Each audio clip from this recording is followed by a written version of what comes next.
Imagine you're walking along fine, but a vase ends up falling on your head. You literally go into a coma, and when you wake up, everything is dark. But then you say, "No, I want to get out of this darkness." You can get up, but you realize it's a plant. A plant stays still. You receive a system that you can evolve according to what you eat, sunbathing, etc. It went really crazy. So if you like it, leave a like, subscribe to the channel, and if you want part 2 of this very moa, you have to put it in the description. I want part 2 or part 2, it doesn't matter. It starts with a very short boy who said that he couldn't even study anymore. He commented that his head was even spinning. A woman comes up and says he needs to relax. After 5 minutes, just 5 minutes of using that free reading, she said he should eat first and asked when he was going to make life easier. She commented that the Sholing at Ailin Wang's house went to extra classes for 2 hours at midday, working a lot more than him. She starts to get very angry, saying that if he can't handle it, that's to help her hang those baskets on the shelf, at least for now. She also asked them to tie the rope properly, or else the strongest wind would make everything fall again. While he was going up the stairs, he called his mother and said that those plants just needed a little love, watering, and sunlight. They are very easy to care for, and he wanted to know why she had to move them, as this was very problematic. Then he starts hanging them and said he wanted to be a plant. He should only sunbathe, drink water, and just grow up. That's the lazy kind of life, and it's very comfortable. But then his mother shows up suddenly, fighting with him because she had told him not to hang like that. She said it could be easier, and she asked him to come down because she would show him again. She got very angry, saying that there were still people who said that children inherited 3 parts from their parents. But she said that it seemed like he inherited everything. She said that he was very young and not motivated, and the only thing he thought about was just sleeping. She said that he thought everything was very simple. She even said that it would be better if he became a plant because it would be much better. He even covered her ears because she was quite angry. A while passes, and he was walking down the street, obviously sleepy. He said everything was fine. Then he was scolded by his mother again until he had a headache. He explained that he really didn't understand where his mother came from. She takes those words, she speaks like a machine gun. There's no way he can stop, and all he can do is stand still, getting shot. He said his mother was like a pea shooter, but a pot from the top of the building ends up falling, and where it literally lands in the head of our protagonist, who was very distracted with sleep, yawning. At the end, the people who were walking around saw what had happened. They even asked to call an ambulance because he was bleeding. The protagonist was imagining he was eating delicious things. He even told his mother that it was very good, and he really ate a lot. But everything he was eating suddenly turned into mud and dirt, and he doesn't understand anything. Then suddenly everything becomes very strange. He wonders what was happening and where he was because it was very dark. He said that the smell was strangely pleasant. He felt as if his arms and legs were tied. He looked up and saw that there was a light there, so he would simply try to go up and see. Until there, he finally manages to get up, and it was a flower. He was more comfortable that way. He said that he finally left, but as he touched his forehead, he realized that instead of his hand, he had literally a leaf. He starts to sway slightly, not understanding what was happening. He wonders why he was like that. He was literally in the middle of nowhere, and he starts to understand what was happening. He became a plant. He literally said that he became a blade of grass, and he asked himself what the hell was happening. It was not possible. He was quite nervous about this situation. He said he remembered going to lunch and then going to school. Then he was practically run over by a flower vase that fell on his head from a great height. He wonders who is so bad at hanging a flower vase like that.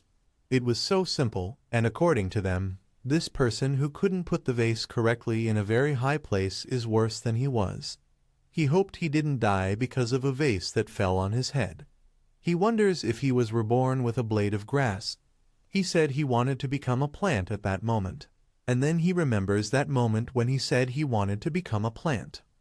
At that moment, just enjoy the sun and drink water every day to grow, just a comfortable life. He becomes desperate, asking if this happened because of what he really didn't want to believe. He said he didn't want to be so sincere just because he said it casually. It was not for anyone to be taken seriously, and he asked to please send him back quickly. He wanted to get back to normal, but then he stops suddenly and tells himself to expect according to the web novels. The main characters who are reborn usually have their own system and blood, and the path to becoming a god with his powerful abilities. He wonders where the system was from him, and why there is no sound of notifications also. Then he calls, "Hey system, are you there system? Wake up, no sleep." He starts calling the system in every way, and at the end, he said he had been calling the system for a week, but nothing had happened. He was just a common plant. What bad luck. But he said that the good news is that he doesn't know if it's really a piece of grass, and he has a human head. He said that the bad news is that he was a strapping 2'5" tall young man of some sort. The way he was reborn after literally wishing he was a plant. But he chose a beautiful piece of black earth. He said that the land he was planted in was rich in nutrients, fragrant and tasty. He felt he was growing. Then he looks at the other plants and says that it was just a little crowded, but he said that anyway, everyone was there making progress. But then he noticed something where the sunlight was. He became desperate and called those unfair plants. Why do that? He was literally at rock bottom. He couldn't get the light of the sun. He wondered why that scene seemed so familiar, and he ends up remembering his school. He asked them to move away. He starts fighting with the other plants, saying they were blocking his sun. He didn't manage to sunbathe, so he wanted his right. But then he finally manages to reach it. He gets happy, saying that he can finally see the sunlight at that moment. But then he notices something coming, and he wonders if he was a wild horse. He said that in his past, his parents always occupied and they never took him to the zoo to see these animals. And this is the first time he saw such a creature. It's strangely cute, and for those who don't know, it was a llama. But then he stopped suddenly. He said, wait, he remembered this thing eats grass, and he asked if this animal would eat him. Then she starts to come slowly with her mouth open, drooling with hunger, and he says for her not to eat him. He was begging him. He didn't want to die at that moment. He was too young. But then he realizes that the llama didn't catch him. She literally just caught the matinhos that were around. She just starts to come out while he was in desperate shock for almost being eaten. Then he said that luckily he only took a bite, and it seems like the flowers and plants didn't go together. And then out of nowhere, that animal takes a shit there. Take this present protagonist. He keeps looking at that stinky shit. And he asks if that's where that black earth that he likes so much comes from. It's nutritious. He said that in fact he would grow like a flower in horse shit, because for him, he is a horse. But it is a llama, and he starts vomiting, saying that he didn't believe it because he thought that black soil had a flavor. Delicious, soft, and my God, how can it be like that? He said it couldn't get any weirder than that. And then the flowers were all dancing brightly. He said that everyone was blooming, but he said he was gone too, and he wondered what the hell was that thing, a tooth. Because all the flowers have a ghostly expression when you look at it, and for some unknown reason, a window simply appears in front of him, and he wonders what had happened to him. He ends up remembering when he played. He said that he literally became a carnivorous plant. He said that it's no wonder that everyone in the world is looking at him with strange looks. He was very ugly. But then he says, wait, like suddenly a mirror out of nowhere appeared in front of him, and then when he said that, the mirror simply disappeared, and then a window appeared. Detected host system has flourished, and it has entered the juvenile phase. The host system flowers are now automatically activated. Then he says, oh, I was right. This is a system, and I finally got it right. An animal with a beard and hair appears, saying that he was his companion, the pleasant system. There appears that the proto was Wang. Then P was a big flower monster. He was of rank ordinary rank 0, and he gets nervous. What do you mean he was a mouth monster? Big plant. What do you mean he was an ordinary plant? He is sure he was not an ordinary plant, and he was planted in alpaca dung. He wonders what it was all about. He didn't understand anything. And what was the problem with this Ruan? He wonders if he was in the wrong place. He should be taking over the world. He shouldn't be there at rank 0. He was supposed to be strong, but then he starts saying that the host gains 1 more point of evolution by sunbathing for a minute. Then others appear as another point of evolution by sunbathing, sun, and then he gains 2 more points for absorbing moisture from the soil. He is quite happy, wondering if this evolution of points was good. They are probably used to update and improve it. He said that they were adding up quickly while he was standing there. Then he starts laughing, saying that he has already collected 100 points devolution so quickly. He would be the laid-back king of an integrated shite system. He said that Plant's insignificant people around him were just jealous of him, trying to compete with him for sunlight. Then that animal stranger with hair and beard asks if he now understood how powerful he was. He said that Proto acquired seed evolution points and asks if he would like to improve himself and could he strengthen his main parts flower stem flowers, stems, fruits, and seeds. Then Proto said, "Ah, I got it right. Evolution points are actually used to level up and improve." He said this was great, and he wanted to strengthen his torso. So he wanted to grow taller and sunbathe more. Then the system appears. Evolution achieved for the stem, and it actually begins to grow. The speaking system says that he has grown successfully and has grown Zang 3M. He starts to brag while the flowers looked at him without saying anything. But then Proto suddenly gets nervous, saying that he had used 100 evolution points and only gave an increase of 0.3 or 3m in height. He said that this was terrible. That bearded guy scratching his nose said it was just the first upgrade.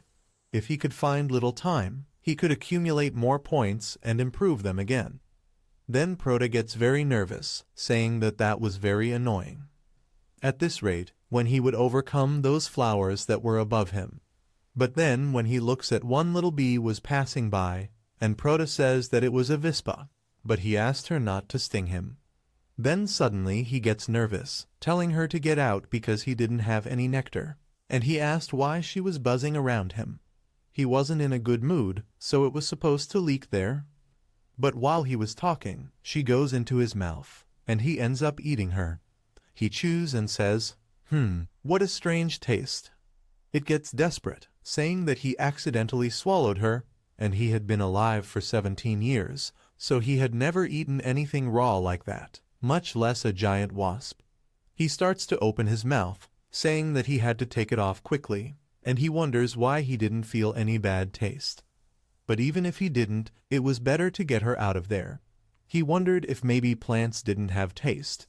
That bearded man came back and said congratulations to the host for completing his first development. He received a treasure chest, but it requires 10 evolution points to finally open that chest. The description of the item is that it could open that chest only if he would have to use a certain number of points to finally open it. The note on the chest told him to make sure to take a shower, change clothes, light incense, and pray for luck, and may fortune be with him. He gets a lot surprised that it was a treasure chest, and he could get it by devouring living creatures. But he realized that in this one, he needed 10,000 evolution points to open a simple chest. He called the system because he was still stingy, and while he needed 10,000, he gained 1 evolution point per minute. He said who suddenly felt that the rate of increase in his evolution points was not that good. So 5 days pass, and he said that finally, it has been 5 days of working hard to sunbathe every day, absorbing the water and nutrients from the soil, and finally, he accumulated 10,000 evolution points. He told the system that he wanted to open that chest immediately. The bearded man said he was spending 10,000 points to open that chest while a strong golden light ends up appearing and dominating the area. After that, the system congratulated the host on obtaining a vine gene. The classification was rank B and asked if he wanted to merge that item that was the root of a tree that was thrown into the ground. He wonders how so. Vine genes, he wonders if he fused with it, would he become a legendary tentacle monster or something? So at least he thought. He said the classification was B. This is a classification for plant genes maybe? Then he starts to see what he had, and he said that these are the 6 main parts and the area's correspondence. He ends up asking for the fusion of his root with that new one. Then a strong green energy appears in his hand or in yours on your sheet. The system congratulates the host again, saying that he was escaping the genesis of the vine. Soon after that, a strong and gigantic root ends up appearing the gene from the vine. He can transfer the C into thick vines using them to whip opponents, and Prota tells him to call him a tentacle monster. Then he starts doing various things with his tentacles. I would say his whip. He said that it seems that that vine was very flexible, but then his fingers humans. He even commented that in the future, he could even make a vine dig into the ground and surprise attack his opponents. He said it was a great tactic for a surprise attack. The next time he sees wasps again, he would deal with them in the right way. My God, look what this guy was thinking, poor thing wasp. But then he notices a wasp flying, and he wonders if it was another one. He wonders if he accidentally poked the hornet's nest. But he said this was his opportunity to test his new ability. He calls that lightning whip movement. The whip goes towards quickly from the wasp, but then he realizes that his arms are too short. They wouldn't reach her. He starts talking that everything was fine. He didn't need to rush in dealing with these giant wasps. He just had to wait in case she got approached him. In fact, he could improve this skill, meaning he would make the vine more thicker and longer in the future. That is, he would be very overpowered, but he realized that the wasps were making fun of him. His face smiled at him. He asked her to come closer so she could see what it was like to suffer. He said that way, time he wouldn't lose, and she was supposed to be careful with his little lightning attack. But instead of Prota catching wasp, something else caught, and it was a tongue. The para was in shock, wondering what was happening. He realized that it was a lizard that was passing by, and he had caught his prey. He got very nervous, saying that the lizard had stolen his food, and now he would pay with his life. He ends up launching the lightning attack on Kalango. The Kalango was even nervous because he didn't know which plant was going to get him.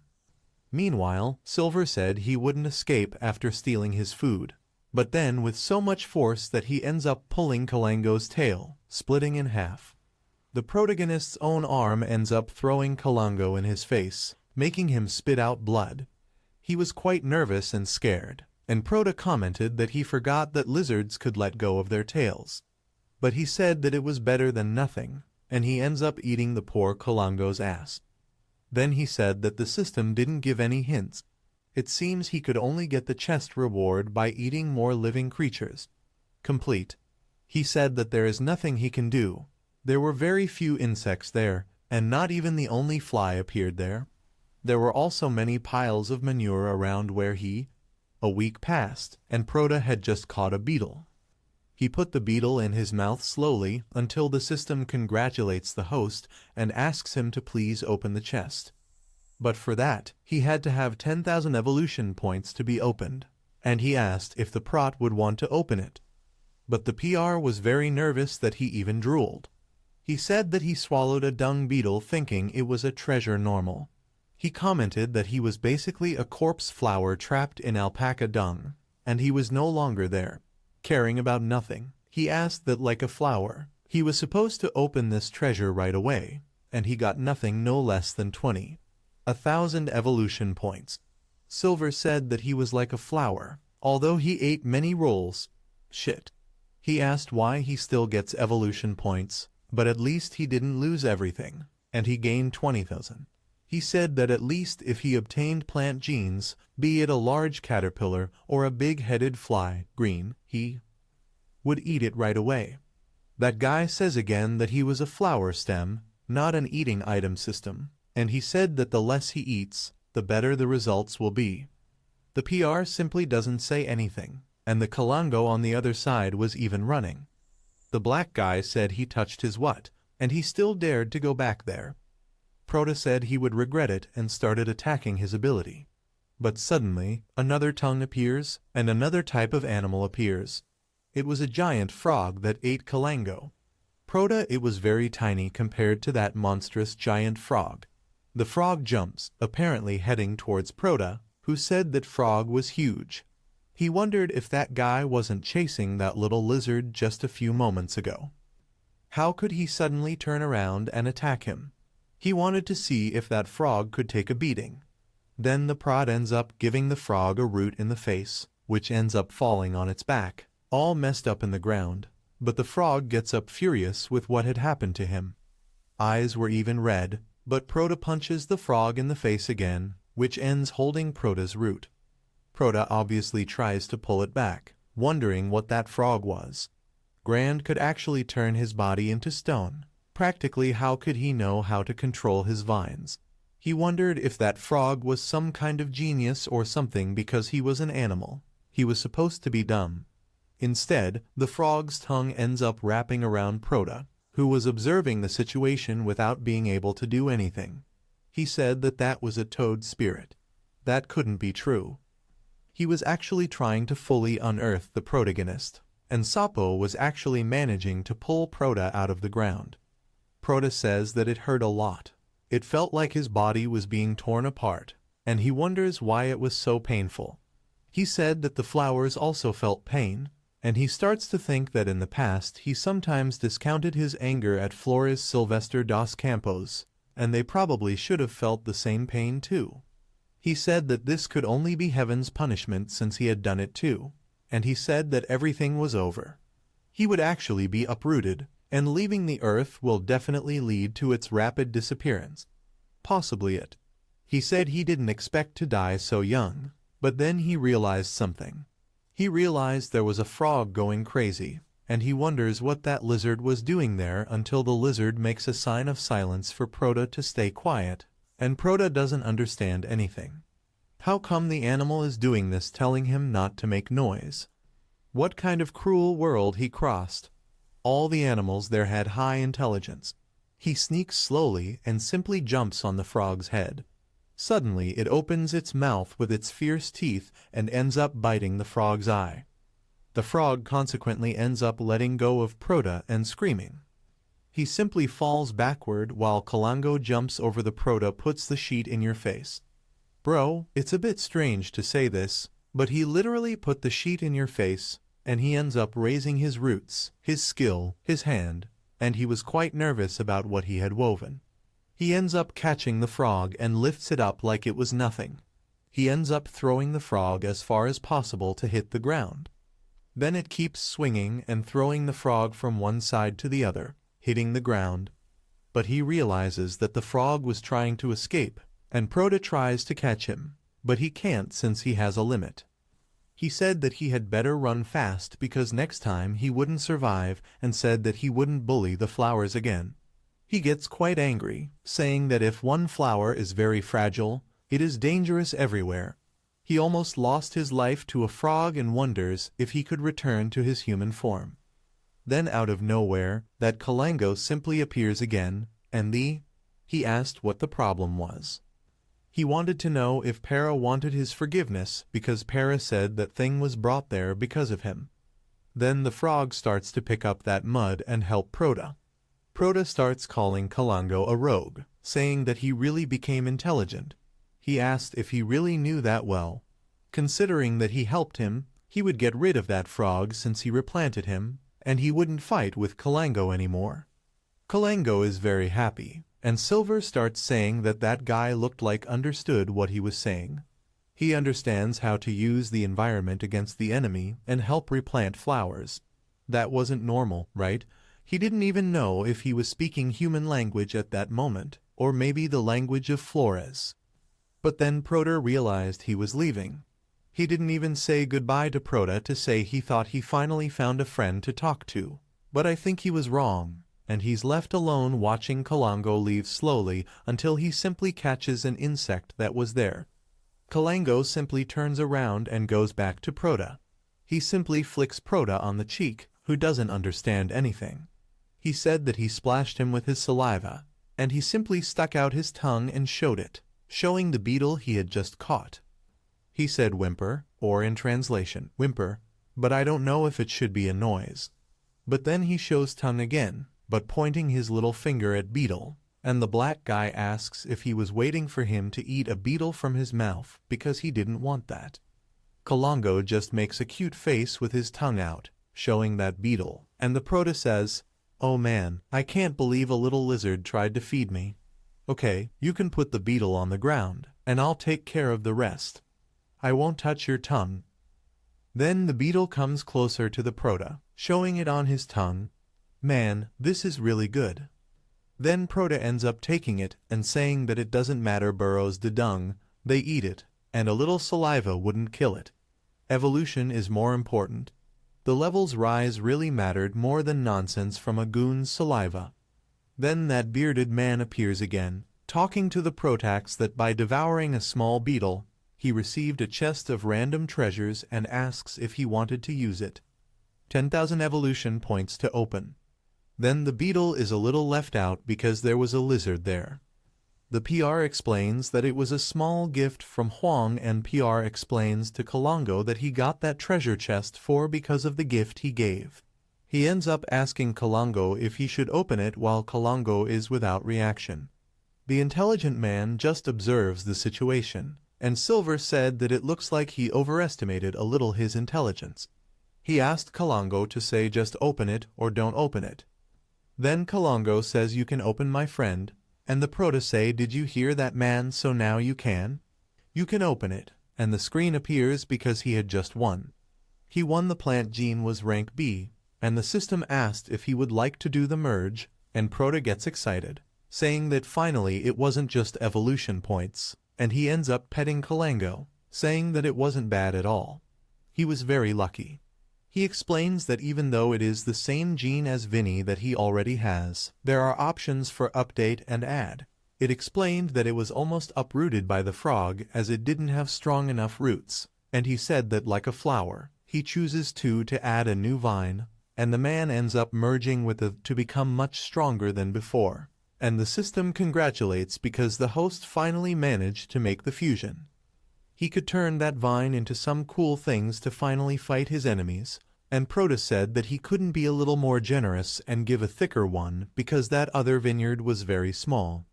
The bearded man told the young master that he couldn't use a hack there. He accumulated some points of evolution, but he believed it would get bigger later. But Black asks what was wrong with this wasted chat. He asked if the system couldn't be a little more serious while the bearded man spoke to Little Master. He was always very serious, he never joked, but Silver said that anyway he is very lazy to deal with him. He said that he helped the little creep also at least helped him escape from that boring frog. And then after that, Kalongo is showing gratitude by willingly offering food. Silver said that this little thing was nothing Malu because he knew how to be grateful, and he said that everything was fine because in the future, if he encountered any danger, he just had to go to him because he would take care of him. But as a condition, he asked the little Kalanguinho to catch a bug for him every day. Guys, it's a bug. I don't know if it was supposed to be the beetle. He starts thinking he couldn't move his vines and had a very limited reach. But it would be another story if he had a mobile passerby to help him capture some lavis. But the goon looking at him wasn't very supportive of this idea. He doesn't try to explain, very nervous that it wasn't just for him either, right? And he ends up calling Kaling his big brother. He says that the faster he levels up, the more security he can offer. Kalongo gets a little thoughtful, then Pra gives a sigh and says everything was fine, it's resolved. Then he says that he wouldn't disappoint him, and the PR is saying that enough bullshit. He asks if he could call him Yellow from now on. Right, because he didn't have a name, but the Kango makes a really ugly face. I don't think he didn't like it a lot, and he asked what was wrong with that look.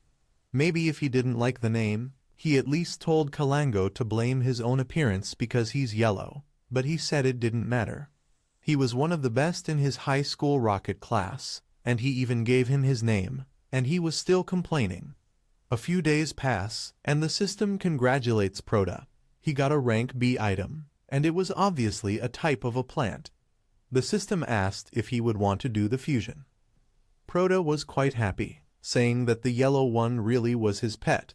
It's only been a few days, and he's already unlocked the new plant genes, and the name was Kang'er, and the seed location was fusion.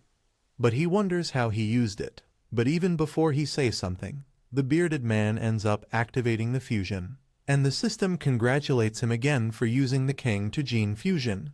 And the local fusion was of the seed there more or less said that I could spit, and the para is very disappointed.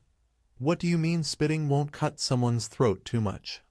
The bearded man said he's not going and asked the little master to open his mouth a little wider and make a sound of vomiting that he would just leave. It was quite simple, and the Proto got quite nervous, so the Proto tried vomit something, and several thorns end up coming out of his mouth. But then Proto seems like he wasn't doing very well, isn't he? Begins Titsur saying that he believed in this bearded ghost, even though it is not the intense pain of a slit throat. Your throat was burning from the scratches that thing made. Then the guy poking your nose said there's a great power. No matter the pain in the throat, he really had an extraordinary power. He said that Kango seemed quite sharp, and if he held it like that, it wouldn't hurt his hands. He would probably end up picking one up and saying that it was surprising because it didn't hurt. Maybe it's because its vines were hard and thick after the update, so he was more resistant in this case. He could release his creativity to use that in some ways, and he said that in this case, he could give wings to his creativity. He said that suddenly he had an idea, used while Kalango was watching him, and Silver asked Kalango to hold that dry leaf and stands there. And Kalango takes it without understanding anything and looks at it strangely and asks him if hurry because he was standing like a tree trunk and asked him not to worry because he wouldn't deceive him. But Kalango was very suspicious. Then Kalango raised the sheet and stopped. He said that was it. He was supposed to stand like that. He said that was his little whip flying. He ends up throwing that thorny cactus with all his strength, but he misses a target and cuts off Kalango's tail. The bastard, bro, doesn't give in. The bastard ends up looking at his tail, all whipped, sliced, and the Proto apologizes because that really wasn't intentional. But then Proto gets nervous, asking what it is with that look on his face. He asks if he was really looking down on his older brother. That was just a mistake, so he apologized and ends up throwing 3 more thorny cacti, telling him to watch and learn. How did he hit the target? He really hit the sheet, but it wasn't the one Kalango was holding. It was the ones on the trees. He said that the problem was because the precision is a little wrong. But that's okay, practice will improve. Surely his aim is that Kalango ends up catching the insect and ends up eating it. And then he hits his head on one of the trees. I don't know why he starts looking up at it, and then he starts leaving with a liquid and a pot. The PR had a very small burn and said that he was very hungry and had doubts about why the little yellow one hadn't arrived yet. It looks like he turned into a plant, and he wonders why he felt hungry even though he was a plant. But then he looks to the side and says, speaking of the devil, look who's showing up. Proto, with a fake face, said that the little yellow one was learning quickly. Now he knows how to use the bowl since last time Yellow used his mouth to carry the liquid. And then suddenly Amerlinho drops several insects there. And the PR asked that next time he should catch these insects and find a tree bark to put them in. It is more hygienic. So the guy is a plant and is still complaining. But he said that okay, they were going to start shooting training that day. And that bearded man appears again, congratulating the host because he got a box. And again it was 10,000 points to open. He asked if he would want to open it, but the plate said that at that moment it was not to be saved for later. It said that the earth was arid and to let the yellow one get some water to help him grow with more vigor. After a while, he was playing with the thorns while drinking water. He said it was good to have someone feeding him, and this life was quite relaxed, the life he wanted. He ends up throwing a cactus at the leaf. But he makes the mistake again. Poor Kalango, because Proto will make mistakes again. Proto throws 3 more, but he makes mistakes again, and the PR was already getting upset because he had made a mistake. But he said that anyway, he had to practice more to improve because only then would he be able to hit.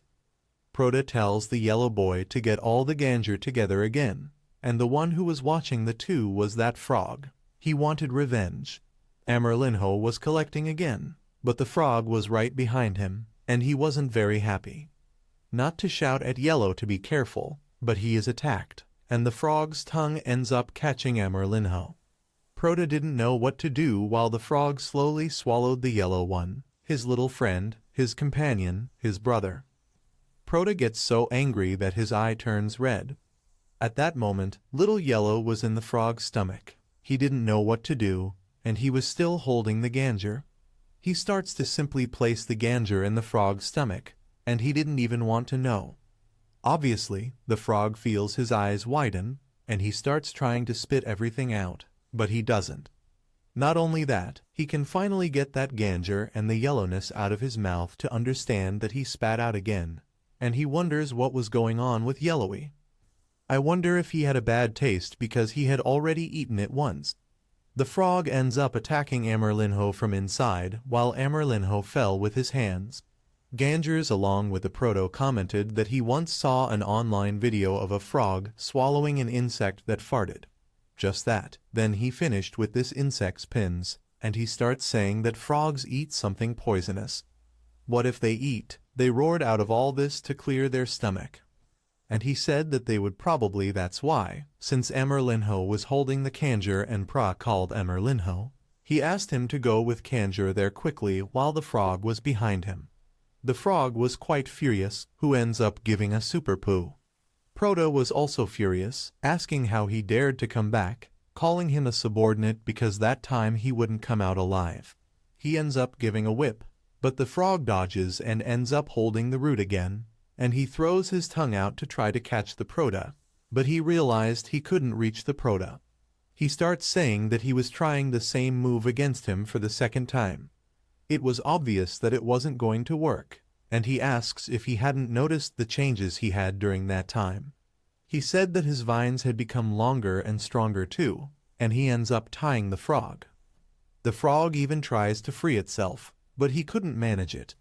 None, and the stop simply ends up lifting the frog and suddenly ends up putting the frog on the ground. The frog really received a critical blow, and Levanta again explained that it was not for thinking he can't deal with him just because he's a predator. He said he had a math problem. To him, if he spits out 5 Kanger every day, he asks how many Kanger he would have spat out in total after 10 days. The frog starts trying to break free, but the Proto launches him at all the Kangers. He starts attacking the frog several times without stopping. He was angry. He was attacking the frog so much that even the yellow one gets scared.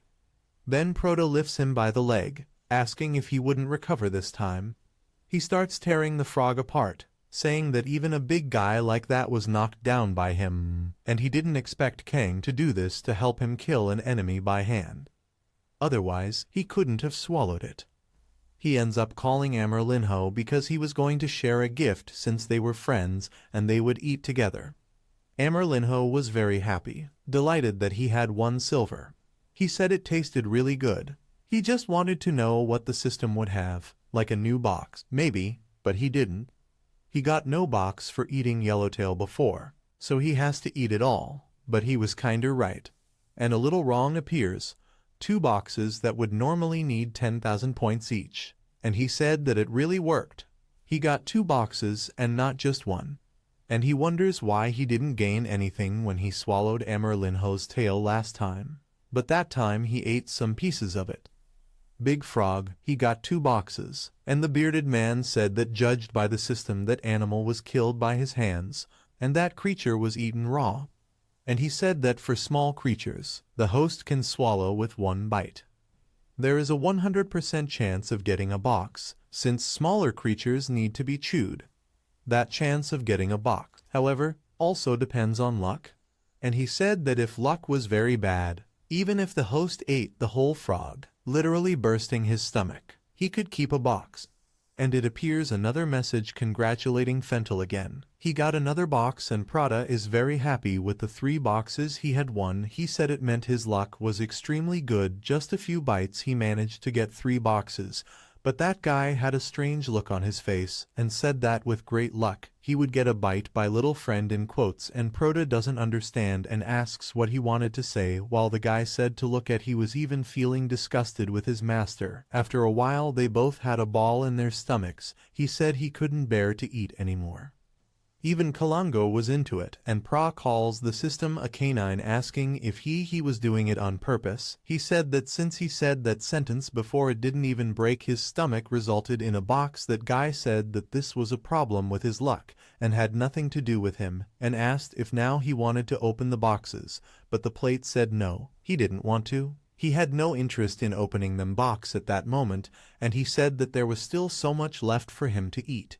He said that if he couldn't taking care of that, such a large piece of meat would certainly attract carnivores, and later he could certainly be killed by them, and then he would say, oh, yes, one way I'm a genius. Proda says he could bury it and turn it into organic fertilizer. Like this, he would be able to pull nutrients from the earth. He ends up remembering that once his mother was covering a fish, she dug a hole and put him there. He asked his mother what she was making that little fish dig the hole and placing it near the tree. She said it was because of the microorganisms, and that is why it would decompose, and there it would become a mixture of carbon dioxide, water and other intoxicants there, and these substances could be absorbed and used by the fruit tree, making it more lush and the tastiest fruits. And he begins to look at its roots, saying then anyway the vines, there was no way they could dig the ground, but he could use the vines as a hand to pick up tools and thus achieve dig the soil.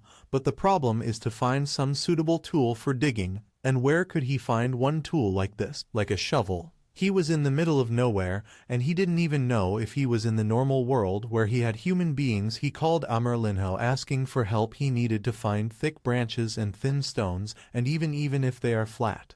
Then the yellow starts to come out slowly, and the Pero wonders if he had really understood his request. After a while Amerlinho came back, but he only had some twigs and a pebble, and he was all happy, looking like a dinosaur. But then Proda says he told him to bring thick branches, and that one was very thin. It was for he could see, because it would break with a poke. It was impossible to dig with it. And he said that this soil is very brittle and also hard, so it had to have something resistant. And then the Amerlinho looks at that broken branch and simply said that he understood and goes again.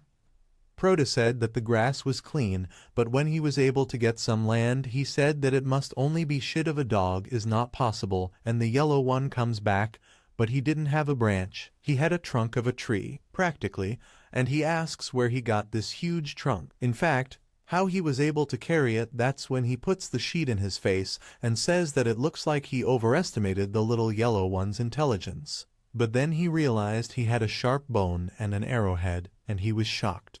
For a few moments he takes that arrowhead and says it was incredible.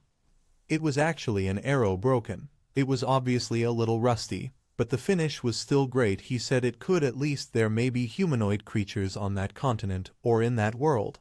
Perhaps even other intelligent beings who can use tools and work with it. He said that this broken arrow bone can also be used as an arrow. It's quite sharp. It's a good weapon, and he said that if another frog were there, he would finally be able to stab at his belly. He told Amerlinho that those items were great and threw him a bone, asking him to use it for work and dig the ground to bury that frog. And so they start to dig the hole. The silver one asked for Amerlinho to hurry up and hold on like he was teaching, and then dig with all his strength.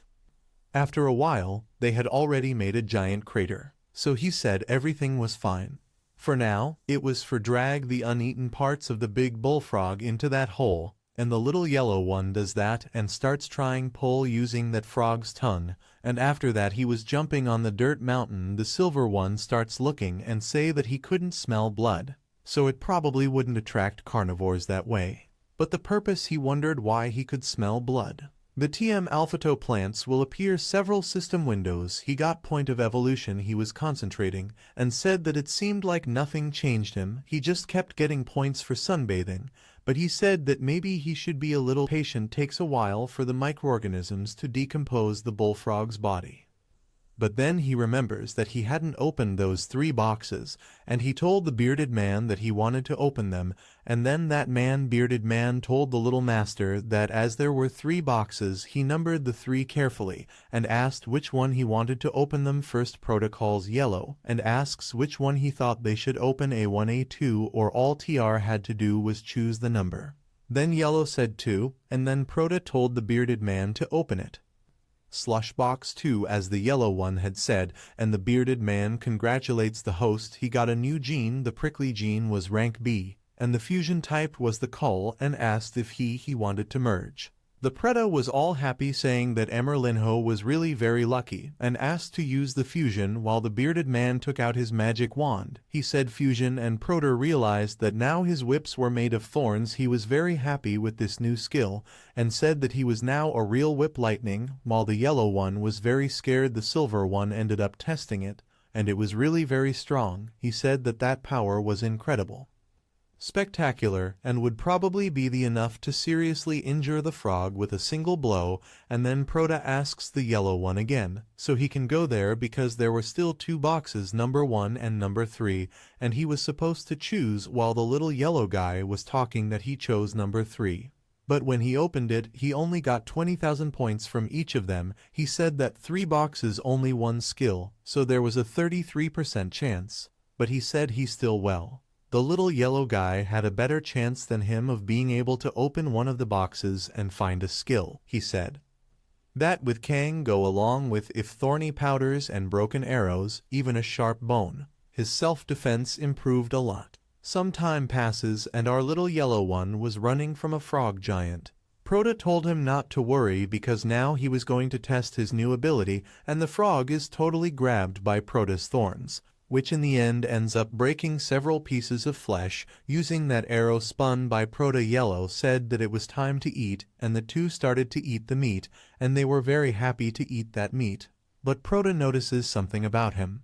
The bearded man said that because he ate that meat he was getting a random box, and he could use 10,000 evolution points to open it. Plus it wasn't a box, it was 2, and Silver said that it wasn't bad to hunt one of those animals because he could get a lot of boxes. And then he said he was already full of food, and after a while he already had 5 boxes. He said that this time he had a lot luck, and it was obvious that now he would open the first time he opens the system. Congratulations on obtaining the plant gene sweet potato classification rank B. The type of fusion was roots, and the system I asked him if he wanted to use fusion or to ask the bearded man what were the benefits of fusing this sweet potato in his gene. He ends up explaining to the little master that burying the rest of raw material in the ground to decompose as fertilizers like he did with the frog is not only time-consuming, but also unpleasant. He said that after fusing the sweet potato gene, the little master could quickly convert the food into nutrients stored in food roots, and he wonders what is the use of storing nutrients in the roots of wood. He explains that the nutrients stored in the roots can help them thrive even when they lack some food, water or minerals, and most important can heal his injuries and make him recover quickly. He is integrated, saying that could even heal injuries like a healing potion, and he ends up imagining himself in an RPG game that he holds a sword and a healing potion with his HP increasing. He said that then he was decided, and he wanted to merge a green energy that ended up dominating his entire body, but he realized that nothing had changed, except that the bearded man calls Silver asking if he couldn't eat anymore, so he should use his mind to control those roots and let it store the food. Silver said he wanted store food he wanted, and he tries to tell this to his mind to see if he can control these roots, and really roots start to appear from the ground, pulling the frog to the ground. He starts to say that it was incredible, he can feel it clearly, the roots wrapping around the food and pulling it into the soil, quickly breaking it into roots, transforming the medium that a wood to store nutrients. He said that this was very efficient, and there was no need for digging more holes aimlessly, even didn't have to worry about attracting other carnivorous animals when food wasn't available, was consumed. And the bearded man said that with this practice it would be as easy as controlling his vineyards without efforts is smooth, and in the future he wanted to use this new skill during hunts, experience the healing effect, and if it worked well it's as if he gained an extra life, and currently it is only a little bit of health he gets. but he would get stronger one way or another, and a while a red snake passes by attacking Proda. He tries to defend himself with his thorns. He tries to wrap the snake around holding her with his thorns, and he really succeeds. He ends up attacking her on the ground, and while the PR is there, Amerlinho appears with a sharp bone and ends up hitting that snake with that bone, and in the end she was all argons there on the floor. While the plate said that it was nothing Malu, he said that they were learning from mistakes and getting things right, the snake in the right spot. He said that although it is a poisonous snake, it seems that the snake's venom did not affect him. But then something happens. A shine from his roots ends up appearing, and he commented that his healing and regeneration capacity was truly impressive. But he said that at that moment, it was the meal time and a while passes and it starts to rain.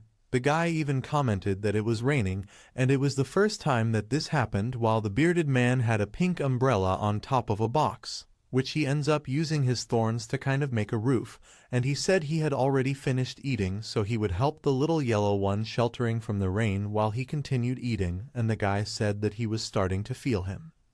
As if he already had a home, he was eating, drinking water, having his savings, and a pet to help him. They were little brothers. He said all he needed was a beautiful girl, a girlfriend. But then suddenly he noticed something, a lip with lipstick, and it was obviously the bearded man. He asked if the young master would like him to be his girlfriend. But then Proda throws a thorn in his side, telling him to go away. He said that he was just a little settled and was already starting to have nightmares. He wonders if in his current form he really needs a girlfriend. Maybe he should look for a female plant. A while passes, and the PR even commented that time flew by in the blink of an eye. He suddenly became a talking plant. However, he merged with a thorn. He even obtained 3 vital roots, essentially 3 roots that had blood, meaning he could heal himself 3 times. He said that the little yellow one hasn't come back from hunting yet, and was a little tired. He looks back and asks if the yellow one had already returned, but he realized that it wasn't the yellow one. It was something strange. It was a human. He wonders if there really were humans in that world. He starts screaming, saying that finally he found someone of his own species. Oh wait, he's not human anymore. He screamed, saying his name was Wong. He was there, but then he looks at his claws and says, "Wait, I'm a talking plant with a big mouth. I really wasn't human anymore." He said that regardless of that, they were supposed to greet each other. He could communicate no problem because he didn't know anything about that world, and he had a lot of questions. That guy starts to look at the ground and says, "Ah, there's one more here." Proda saw him from afar. He wonders if he wasn't there shouting self-sufficiently. Why can't he hear him? Maybe it's because he was so small that his voice is too small and low. He wonders what that guy was doing. That guy, nothing more and nothing less, was collecting some plants. He said that he didn't expect to find a precious antidote there, and he realized that he was picking herbs. That human even started picking other plants. He ended up recognizing one and said that in the truth existed this type of flower, imtal, the main ingredient to refine the elixir of immortality. Proda starts looking at him, saying that this was bad. In fact, he was a flower at that moment, pretty unique in that area. He wonders if that guy wouldn't try to dig him up and use him as a medicine or something. The human said that there must be other valuable herbs in that area too, so he would continue searching. Proda was very nervous, saying that the human was looking at him, and he was hoping he wouldn't go there. But then the human was already watching the Proda, saying, this flower is interesting." The human puts his hand on his chin, saying that it was very strange because he has no impression of this flower. He has never seen it. So he opens a book and says there was no record of it too. He ends up smiling. He said that maybe he had discovered a new herb and he needed to take it quickly to research. It could be an incredible plant that could give some power or something. But Proda was nervous, sweating. He wanted the guy to go away and never come back. When Proda told him to keep his dirty hands away from him, his thorns ended up protecting him. The guy is already nervous because he was cut by a plant that wasn't even registered. He didn't know if it was poisonous. and this strange flower he talked about actually had a lot of thorns. He said this would be interesting before, but at that moment he had to be careful because he would be stung if he went soft. He wonders why he just heard a very low, fresh scream, and Proda already knew that his situation was bad. He started saying that this is the difference between such strength between a human and a plant. He tried so hard to protect himself, but nothing practically happened. He didn't even realize that the PR was trying to hold him, but the human just felt like he had been scratched. He said that in the face of all this strength, he is just a fragile, weak person without any protection. But before being ripped off the ground, that human notices something else. He asks if he had already returned. That was his son, apparently. He was carrying a gigantic pink move. That man stood up and said that it was great, and said that he had already achieved what they were looking for so quickly. But the guy didn't understand why the boy didn't answer him, and the boy told him to run. Then he was discovered by the dragon mother when he was stealing the egg just now, and the guy is in shock because there was a dragon behind them. When he looked up, there was already a gigantic tree, which in this case was the dragon. His son said that it was already coming. It was a really terrible dragon, while the boy shouted that it was the mother dragon and she was already close. But then the guy said that he should wait because he had to find out that she went first. Proda starts to think that it would be better for the guy to die, even if he was thinking about Proda, even in the face of this situation where a dragon was after the two. But the boy asks what the hell he was doing picking a simple flower at that time. They had to run, otherwise they would be killed by a dragon. Then the guy said that it was true that his life was more important than a simple flower. He said that he would come back to dig next time. Proda gets very angry. He still said that they still thought about digging it up, studying it, and using it as medicine. He said no, he couldn't just let him go, so he couldn't give them another chance to threaten him again. He ends up throwing his attack together with the mother dragon. He said that they must pay the price, and certainly they would never step there again. He ends up grabbing the adventurer's leg. He is very surprised that there was something stuck to his foot, and it was Proda's thorns. He wonders what was happening because the two were grabbed and they would practically be caught if they didn't let go. Proda starts to dig up because he is a plant and he was holding humans who were running. He starts to scream, but he didn't want to. There's no way to let go of those two. In the end, those two end up falling to the ground and the egg also.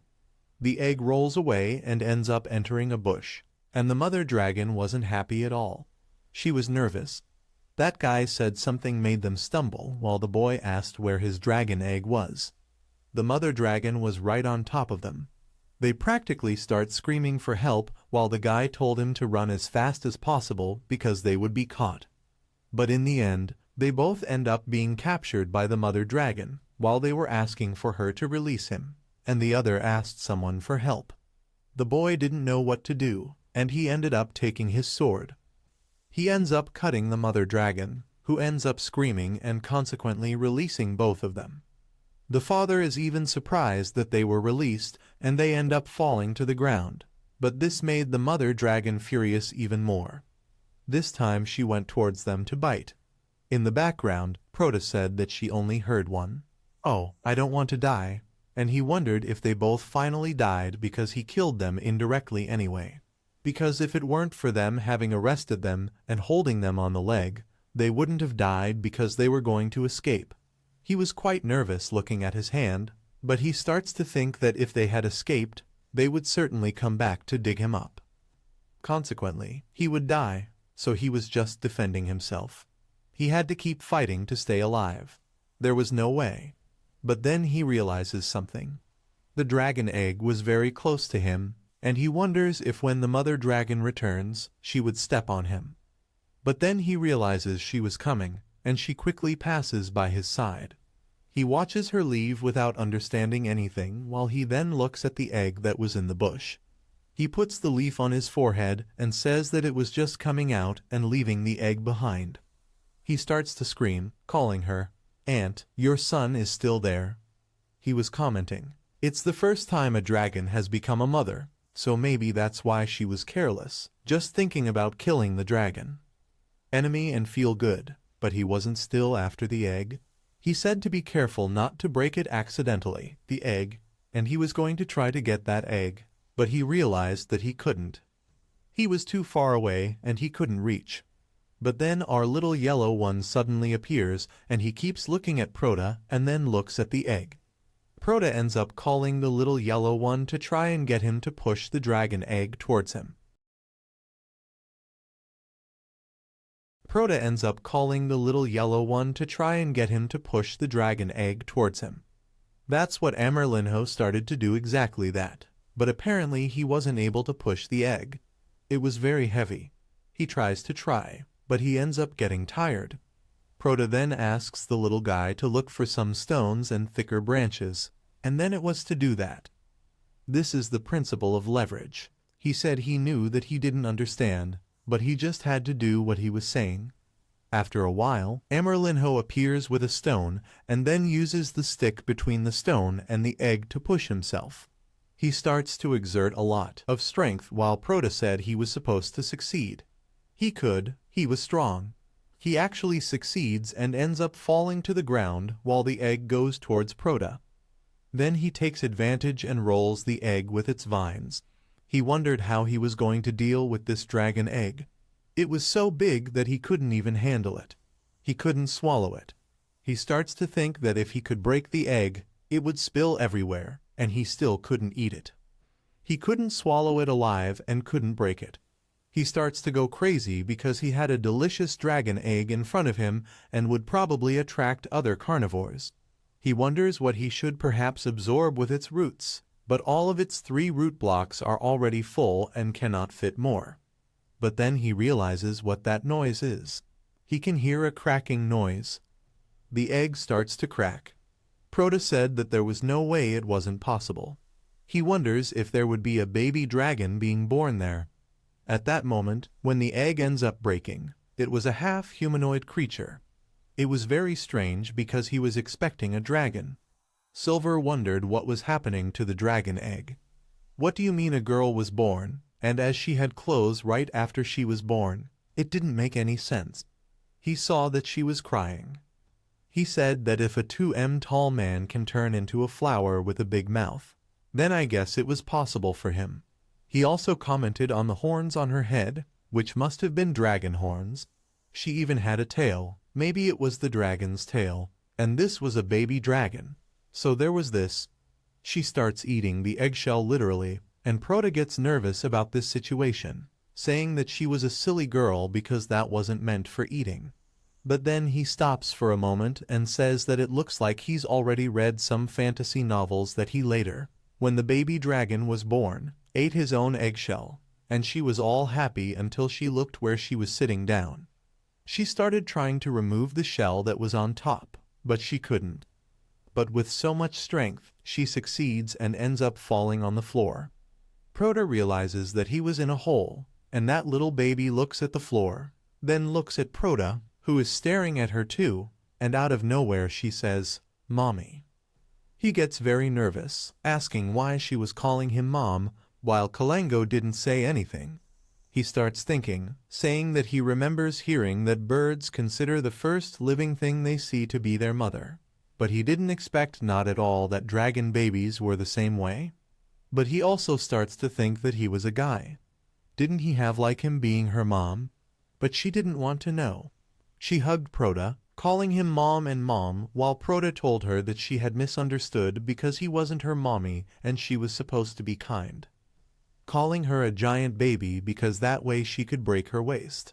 But she didn't want to know, and she continued calling Mom so much that she starts to kind of push him and dig him out. He nervously asks if she was trying to uproot him. He asked her to call him whatever she wanted, but she had to skip him. Otherwise, he would really die. Proto said that it seemed like she could understand him, and then she looks at Kalango without understanding. Nothing. Then she out of nowhere grabs Kalango, hugging him, calling him Daddy. But Proto didn't like that at all. He asks what kind of family drama this is. He was the father, not the mother, and that one wasn't her father. He was practically a puppy. And then she looks at Proda, looks at Kalango, and starts calling him a puppy. The only thing to notice that she changed so quickly was if she was very smarter than he expected. Proda even tries to ask her who he was, and she says mom. She even takes advantage and says that she was hungry. Proda gets depressed, so she looks to the side and saw a lot of insects gathered there, and she says it was food, while Proda gets very nervous because she was eating his food. After a few seconds, he realized that she had eaten everything. He didn't let her. Nothing for him, while she said that now she was sleepy, and she just ends up lying on the sand that was there in front of Proda. Proda said that everything was wrong there. It wasn't possible from one day to the next. He became a father. The scene ends up cutting to the next morning, and the girl woke up. She screamed and cried that she was very hungry, and he called her a good girl, and she wasn't supposed to cry because he would send the puppy to look for food, while Kalango also told her not to cry. The PR ends up calling the yellow one and asks if he could help get food for that little girl, while he said that yes, he could, and he would go to the hunt. He would ask her to stop crying because the yellow one went looking for food. He started talking about how bad it was. It was very difficult. His head was spinning. He was already tired. After a while, Emerlinho decides to bring several foods. They were both drooling with hunger, but he left everything for the girl. He asked her to please leave some for her father. After she ate all that, her belly ended up making noise, and she starts crying again, saying that she was hungry. Proda said that so many animals were eaten, and no, it didn't fill her. She started screaming, crying that she was hungry while the yellow one went out hunting. Proda said he was giving up. He couldn't do it. A month goes by, and Proda was holding a beetle. He was totally malnourished, and don't think that the yellow one was different. He was just skin and bones. Proda tells Emerlinho that he caught a lot of bulls that day, and it must have been tiring. Proda asks if he wanted to. But Yellow said he didn't want it. It wasn't for her. She started laughing along with him, saying that it was parents' empathy. He wouldn't eat either. It was all for their daughter. He starts saying that that little girl was really a dragon, wasn't a bird or something. He is surprised that she was eating bugs all day, and yet was growing fast. Silver was already nervous and told Emerlinho that her appetite would only increase, and he couldn't help it.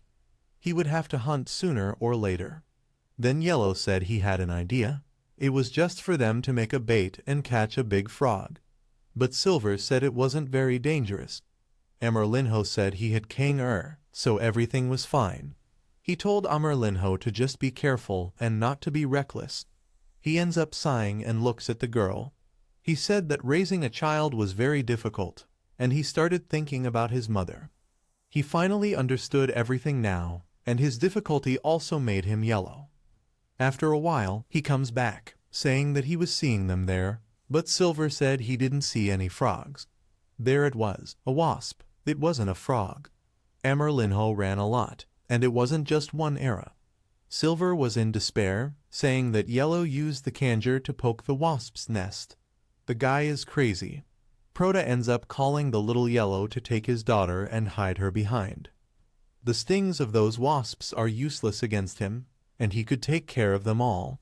He begins to think that although he has opened many boxes, he has added a vine, and the sharpness of the thorns increased, and the wasps were heading towards him. He starts playing the canger. He said that this was his gun, his bullet, his ammunition. He starts hitting several wasps that end up falling immediately, but others join in trying to hit him. Silver starts saying that his ammunition was already running out so fast, but he said that the canger was his first wave of attack. He still had the second. He starts shouting, "Whip," and starts whipping all the wasps quickly. After annihilating that army of wasps, he finally said that it was actually easy, and he had already ended it all there. Little Yellow ends up arriving, calling his big brother, and then his daughter ends up saying he was incredible. He was the best, and he asks Emerlinho to go there and get the bodies of the wasps and the cangers too, as he was far away. He said that with so many wasps this big, It must be enough for his daughter for a few days. The little girl also told her father that she would get it too, and then they gathered the mountain of wasps. Proda said that it was too much. It's been a month since they finally got a satisfactory meal. Then the bearded man ends up showing up, saying that being a father is not easy at all. Silver comments that the girl was in the growth phase, and that's why she had to eat a lot and grow. After a while, Emerlinho was fighting some frogs. The frog tries to hit him, but he says, "See?" And the frog starts to run while Emerlinho kicks him. Emerlinho looks for a moment and takes a stance. Bang! As if it were a weapon. Then Proda's spines end up wrapping around the frog, catching it and squeezing it. The frog even spits blood, and in the end, the frog had been killed and ends up falling to the ground. Proda tells his daughter that now it was meal time.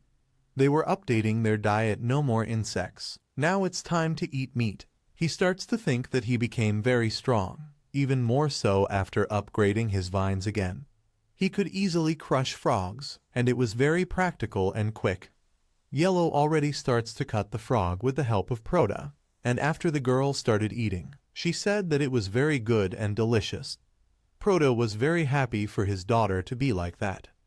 Some time passes, and Proda explains that the yellow color attracted predators to his territory, and they used him as bait, so he made the most of it. He caught several monsters, but he talked about one thing that worried him: the danger that the little yellow one was going through on the edge of life and death. He was afraid that one day there would actually be a very strong predator. Besides, the girl was growing quickly. In a month, she grew up and took on the appearance of a 5-year-old child. In fact, her appetite was also bigger, so they had to worry about the food and find a way to capture other larger animals. If it was a mountain cat or a hyena, maybe they could win. But the yellow one realized that the PR was trying to do something, and even asked why they were not going to eat him. Proda says no. He wanted to see if he could attract some bigger predators with that frog. The frog was still alive, trying to escape while his soul almost came out of his body. But then something really appears among the bushes. That giant rat starts thinking about the roasted frog. Then he already wanted to eat. He moves towards the frog and bites, trying to pull him to another location, but he keeps shaking from fear when he sees something. He had seen several hooks, or rather, Proda's prey. The arm and rat even try to escape, but Proda catches him because he was trying to escape. Not even with all his strength does he succeed. Proda ends up lifting him up, and in the end, that mouse is 100% thrown to the ground with all his strength. In that case, he already had 2 more meals, so he asked Emerlinho if his method was bad, because it wasn't. They didn't have to catch another prey, and they were very happy with the food they had gotten. Proda said that this way they would get 2 prey at once, and today they were going to celebrate this victory. But Yellow and Proda saw the sky. It was an eagle that went towards the 3. In the end, the eagle ends up catching the mouse and ends up climbing upwards with all speed. Proda shouted at her not to catch his prey because that was unfair. Proda starts attacking several Kangers without stopping to see if he could at least hit that eagle, but it didn't help. The eagle simply makes a mocking face, mocking his face, and Proda is still more furious about this situation. Then the little girl starts saying that that eagle was evil and starts heading towards it.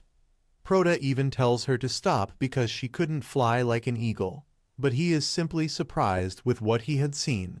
He realized that she was transforming into a dragon while she said she was going after it. Proda is shocked and surprised. She really looked like her mother now. He even told Emerlinho that that was incredible. She tries to jump to fly, but she still doesn't know how, and that's why she ends up falling face down on the ground without being able to fly. PR even comments that it's the first time she's flown, so she hadn't mastered everything. After that, he asks Yellow to check if she was okay or if she was injured. She ends up transforming and starts immediately crying a lot. She said she had been hurt, and it was hurting. Silver said she was a good girl, and there was no need to cry. He starts to think that the girl's appearance after the transformation looks a little similar to a classic mountain Inong, and as she grows, she cannot keep calling her boy all the time. He should give her a name, and it was taking a while. He ends up calling her Ying Yun. He even starts to think that she wasn't very good at flying. She needed to practice. But he was a flu with a big mouth. There wasn't much for him to do. He couldn't even move on his own. How could he teach someone else to fly? Proda ends up telling her that she was already big, and she would already have her own name. That's why he said he would call her Ying Yun and asked her if it was okay with her. She said that that name was beautiful, and she liked it.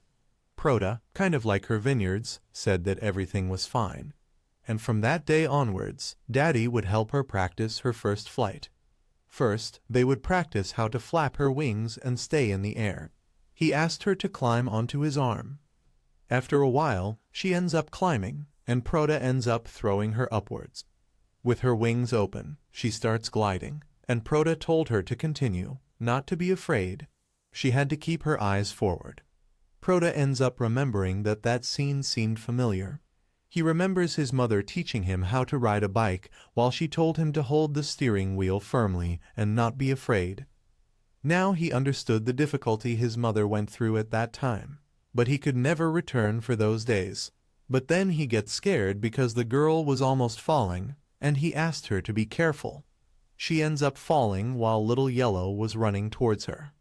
The guy was shouting, asking if she was okay, if he could help her get up, and he had the snake in his mouth, warning him that he had caught a snake there while it came back to him. He asked her if she was hurt and if the snake had bitten her, but she told him not to worry because she remembered that he taught her, so she bit directly on her vital point. Proda gets very excited about it, calling Yellowy because her little one grew a lot, and now she could even catch snakes alone. For a few days, the girl was already dominating the air. She said that little Ying Yun was flying more and more better. She was very graceful and agile. She was already good at it. Proda ended up warning her for Ying Yun not to go too far. It was PR to return early. But after a while, Ta looked at the sky, saying that she still hadn't come back. 5 minutes passed, and Proda commented that several minutes had already passed and asked Emerlinho to look for her because he thought she went to another area. Maybe she went to her mother's area. That would be bad. 15 minutes passed, and Proda said that so much time had passed, and she still hadn't come back. He was already worried. Maybe she went to look for her biological mother. In fact, girls grow up quickly, and they soon leave. But they end up seeing something in the sky. Proda said that it was coming back, but then he realizes that it wasn't her. It was a hawk, the same one that had appeared and stolen their food. The hawk somehow looked nervous, and it really wasn't for no reason. There was something behind him, and the one behind him was a girl. She was at full speed behind him, while Proda started laughing because he knew that little Yun wouldn't abandon him, that old father. The girl had a grudge against that hawk, and that's why she was after him. She went to settle the score. The hawk was desperate to try to get away from that girl. Proda says that his daughter is very smart. She makes the eagle slowly head towards them, and that's why now he would take advantage of this chance to play the kanjur. He starts attacking several kanjurs, hitting the eagle. His eyes widen for a moment because he had been caught by the girl, and with no escape, he ends up biting the girl's paw, who ends up letting him go. She is very angry while he was hunting. Proda ends up grabbing him and asking him to never hurt his daughter again, otherwise he would die. In the end, he ends up attacking the guy on the ground with all the strength he had, which even causes huge damage. When the dust passes, the hawk was totally defeated on the ground. Now the girl was talking happily that they had managed to hunt. Proda starts to caress her, saying that this was his daughter. She has grown up so much to hunt even alone, and he was very proud of her. He said that at that moment it was time for a meal. In the blink of an eye, a month had passed. Little Yun grew up a lot and even took on the appearance of a 10-year-old child, but apparently preferred the form of a dragon. She spoke that she had captured at that moment. She hunted every day alone without needing their help. So Linho didn't even need to be predator bait anymore to get to Proda. He was very happy, saying that Yun was better, while Little Yellow also smiled at her. She said it was time to eat while everyone started to eat. Proda said that they finally achieved the freedom of the flesh. Raising their daughter was not in vain, no matter how difficult it was. Proda ended up giving her a piece, saying that it was hers. She said he should keep that piece for himself, but Proda said that he was already satisfied, and she was also growing, so it was for her to eat a lot. As little Ying grew, snakes and small birds would no longer be enough to satisfy her. Out of nowhere, a feline appears in front of Proda. He starts to think that this girl was trying to capture even bigger prey. Proda wonders if that was a lynx. How did she manage to catch a lynx? It was a very big prey. He even asked if she was hurt, but she told him not to worry because she was totally fine, and it was very good and easy to hunt. Then she said it was dinner time. A while passed, and another feline appeared in front of Proda. Proda wondered if it was a hyena. He asked if he had already warned her not to go after prey that big. For now, hyenas are social animals, especially cunning and very dangerous. He was even worried that she had gotten hurt in that battle, but she asked him not to worry because he taught her very well. She remembered everything, and she took advantage of the opportunity when one was alone. But Silver asked if she was hurt because she had a wound on her leg. She simply says it's a minor injury. That guy reacted very quickly, and she ended up catching him, but one of his paws ended up scratching her. Proda said that it wasn't a minor injury because she was bleeding. He begins to think that every time little Yun goes down to catch prey, if the prey is not killed instantly, she quickly flies high and drops the prey until it dies. However, the prey is sometimes not dead or seriously injured. It is possible for her to scratch or bite in the air. PR remembers his mother when she fought with him because he could not run away like that, and he could even get hurt again. When he least notices that injury, it had already healed. He said she was really a dragon, probably a legendary divine monster. She really was strong, but even so, he should teach her some home methods to ensure her safety, just like his mother taught him when he was younger. But he really wasn't a flying dragon. How could he teach her better hunting methods? He said that this was really a scary challenge if an old father is not easy. But he changed his mind and said he had an idea. He said that the safest method for an air attack is to launch a project. He ends up calling his daughter and asking her to find a nearby big stone that she can grab with her fangs, and also calls Linho to use the bones he had there as a knife to draw an X in an open space. After a while, Yellow had already finished, and there was a gigantic X. Proda speaks to Yellow that when he finished drawing, he was supposed to leave the area quickly while his daughter carried that stone. He asked her to take advantage of the opportunity and was supposed to hit the stone in the direction of the floor and make a gigantic bang. But when she looked down, she realized that the mistake was very big. It was difficult, but Silver says that this was her first release, so she didn't need to worry so much about it. It was normal to make mistakes, so she asked her to try again. She needed to practice fixed targets first, and after fixed targets, she would go for moving targets. She would definitely be a sniper who hits the target every time, and she would be a godly pitcher. 15 days passed. Mina was passing by, fine, even stretching. She had just woken up, but then she looked up and noticed something scary. It was a gigantic rock heading towards her. And in the end, there wasn't even the poor thing's soul left because she was 100% correct. The girl ends up catching the hyena and flies away with her new snack. She commented that using that stone as a weapon was a great method. She said that her father was amazing for doing this. It was very effective. Plus, using this method, she no longer needed to worry about getting alert with a bunch of Inas since they couldn't even see straight. She ends up looking to the side and notices 2 human skeletons, and she wonders what that was. But then she saw that there was a sword, and she knew what that was. She said that her father would probably like it since the bow was all tattered and old, and he always said he would like a sword. So that's why she ends up going down and said she would get it for her father. A while later, she plays the hyena in front of her father. He realized that she had landed a blow to the head that was instantly fatal to him. She also commented that she was already a divine pitcher, while Kalongo Amerlo said that that was very impressive.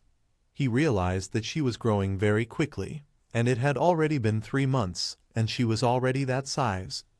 Then she ends up transforming into her human form, and he commented that in her human form, she was already a tall, beautiful, and charming young woman. She told her father that she already had come back, and she said that the method he had taught her was very effective. Proto spoke for her to be kind because she would break him, and he was already old. Silver starts to think that it wasn't bad to be hugged by a girl like that.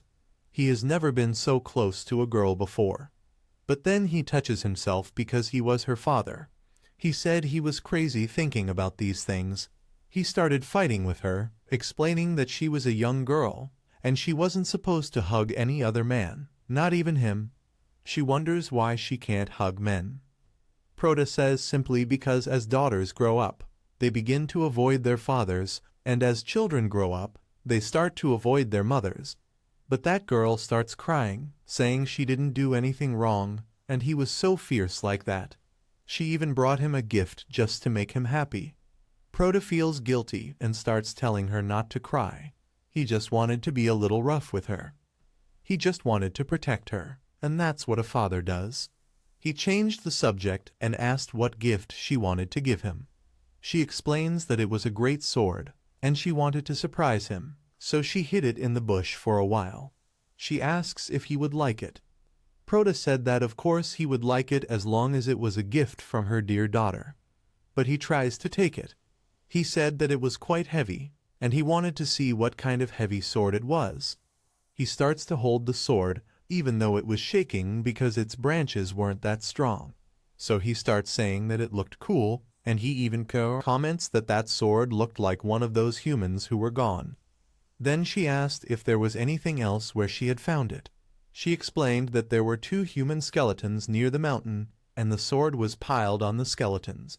She even said that in addition to the sword, there was a small shovel, 2 backpacks, and a dagger. She asked if he wanted her to go back there to get the other things. Silver said she could bring the dagger and that shovel. For the rest, they wouldn't need anything. Then the girl said that she would definitely bring them, and she would bring them the next day when she went hunting. Proto starts thinking about those 2 who stole the dragon's egg. He starts thinking that he had practically killed them himself. But if he didn't do that, it wouldn't just be dangerous for him. They would steal the dragon's egg. Then one would also be in danger. They would possibly make a boiled egg, or even after the outbreak, being practically enslaved by humans. Then he was sure that his action wasn't wrong. If he had to choose again, he would still do the same thing. He ends up dropping the sword and comments that it was very heavy. He was already panting after just trying a few blows. Even using both vines, holding the sword was difficult. He also commented that last time, just pulling the human's leg was a very dangerous operation because he almost broke his vines in addition to being almost ripped from the ground. He has to leave his vines stronger, and he should be able to swing a sword just using 1 scallop instead of 2. After a while, Proto was training while Ying Yun asked if he wasn't going to eat. Proto said that the 2 could eat because he would train. He had to get stronger. After that, he ends up hitting an animal that ends up cutting off its head. He was actually much stronger. He cut it into 2 pieces in just 1 blow. Then Ying Yun said that her father was very incredible, while the little Kalanguinho held 2 cheering branches, talking that the older brother was very powerful. He said that after several evolution updates, now he can easily hold that sword with one of its 4 vines. Then PR spoke that it was already meal time, and he started to cut that animal. He commented that when his sword was not in use, he hit her, and that would be his triumph because if a human or other big enemy appears, he could simply catch him off guard and kill him. Talking about the bearded man, he ends up appearing. He congratulates the host because he got a box, and again it took 10,000 evolution points to open the box. There were several boxes accumulated, and he ends up calling Linho and Ying Yun to go there in front of him. Each of them would choose the number from 1 to 5 out loud. Then Ying Yun commented that every time after the meal, her father asked the metrics that they talked about, and he always seemed very excited or disappointed depending on the result. But she talked that it didn't matter as long as he was happy. She says she would choose 5, while Kalongo said 2. He catches the bearded man's attention, saying it was box 2 and 5. It was just opening the chest. C ends up opening it, and the system congratulates the host because he unlocked another gene. It was rank B, and it was Azuri. The system asked if he would agree to merge that new function with him. He is not at all surprised by this new gene. The difference from one to the other is that in a few days, this one ends up ruining it and turning yellow. But the difference is that it could accumulate much faster than the other. That's why he would choose to strengthen and use it, boosting his bullets. He starts to say that he would strengthen him for the blue kanjur. Then the chest too starts to open. The system congratulates Prota. He had just won a gene of rank C called Grape, and she asks if he would want the fusion. That gene would nothing more than make him get a fruit, and it was one of the fruits of the highest nutritional value in the world. He wonders what would help this bearded man. He explains that it would mean that it would bloom and bear some fruit. After the fusion, the host could spend a certain amount of evolution points to produce grapes. He said that this also required a tip of evolution. What would be the use of reproducing grapes? The bearded man said it was for eating, of course, like fruit after a meal. He commented that eating ripe fruit could improve your beauty and restore the humidity. The fruits have a healing and regenerative effect, and it was great. PR starts saying that this was interesting. He could heal his teammates and fill them with fruit, and that was very interesting. The guy said he would want the fusion, and the bearded man already ends up using his wand. The guy looks at him and said that nothing has changed, and no fruit or anything has appeared. He asks the bearded man how he does it to bloom and bear fruit. She said that just as he stored food in his roots, he was to imagine blooming and bearing fruit in his mind. He begins to think that he wanted fruit to blossom and begins to imagine. Then a giant screen appears in front of him, saying that it was minus 5,000 points. It said that 5,000 points was a lot and asked why she wasn't going to rob someone else. The bearded man explained that at that moment, he only had the option of grapes, and when he can produce other fruits in the future, other corresponding options would appear. He explains that according to what the fruit offered, it is a fair price as it saves lives. Then Prota ends up agreeing that there really was no way to disagree. He said that he wanted to produce fruits, and the grape leaves were already growing. He starts to look in his head, and it was actually growing at a frightening rate. It was already cute and green, and really, out of nowhere, it bore fruit. After that, Prota said the grapes were ready so quickly. It was as if they had magic. Even his daughter is surprised to see that plant that she had never seen before. But he realizes that it was very heavy. He couldn't even lift his head. He said that anyway, it was time to taste that grape, and he ends up eating one. He said it was sweet and sour and had a great taste. He called Yellow and his daughter. They could also try it. They both started eating while his daughter said that it was very good. It was delicious. Silver asked her how she felt after eating that. Linho said he didn't feel anything special or different. Silver starts to think it's because no one got hurt. Maybe it's just a normal fruit. It can be good. But anyway, that fruit was very expensive, and he could produce orange apples, dragon fruit, or anything else in the future. But then he starts thinking, bro, if he produces other bigger fruits, his neck would break. After a while, his daughter is already bringing new game, while Prota said that she had come back quickly. But she seems desperate, saying that she had seen 5 humans on the mountain. But then Prota changes his face, and he turns away. He asks what she means by humans and wanted to know if she was sure. She said she was absolutely sure as they had even made tents. Furthermore, they also found 2 previous skeletons and buried 1 grave for them. Proto said that they are probably companions of these 2 people who died. He asked Eun if they had seen her, and she said they probably hadn't because she was quite high off the ground. He asked her not to go to the mountains to hunt in the future. She was to stay in that area. Those people were very dangerous, and she ends up saying that she understood. Proto said that now it was time to eat. You need to be full to have energy. After that, Proto said he was feeling a little tired. He was hungry that day. He had to tell the bearded man to quickly open all the treasure chests. But then she comes to Proto fighting with the bearded man. She wonders what was wrong with her father because he was so upset suddenly and nervous. Proto asked if the system was playing games with him. He had lost everything and only gained evolution points. That was too much. Silver starts to think that the enemy appeared again. He should become as strong as possible quickly without wasting time. But now he would need the ability to self-defense and would also need to defend Yingyun. He could not let anything bad happen.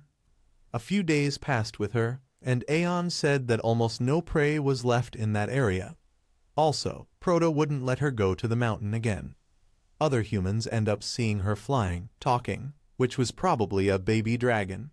One of the humans said that they would prosper again. One of them ends up holding a crossbow, saying that he was supposed to catch it. An arrow ends up being shot, and the arrow unfortunately hits Yingyun, who wasn't anywhere.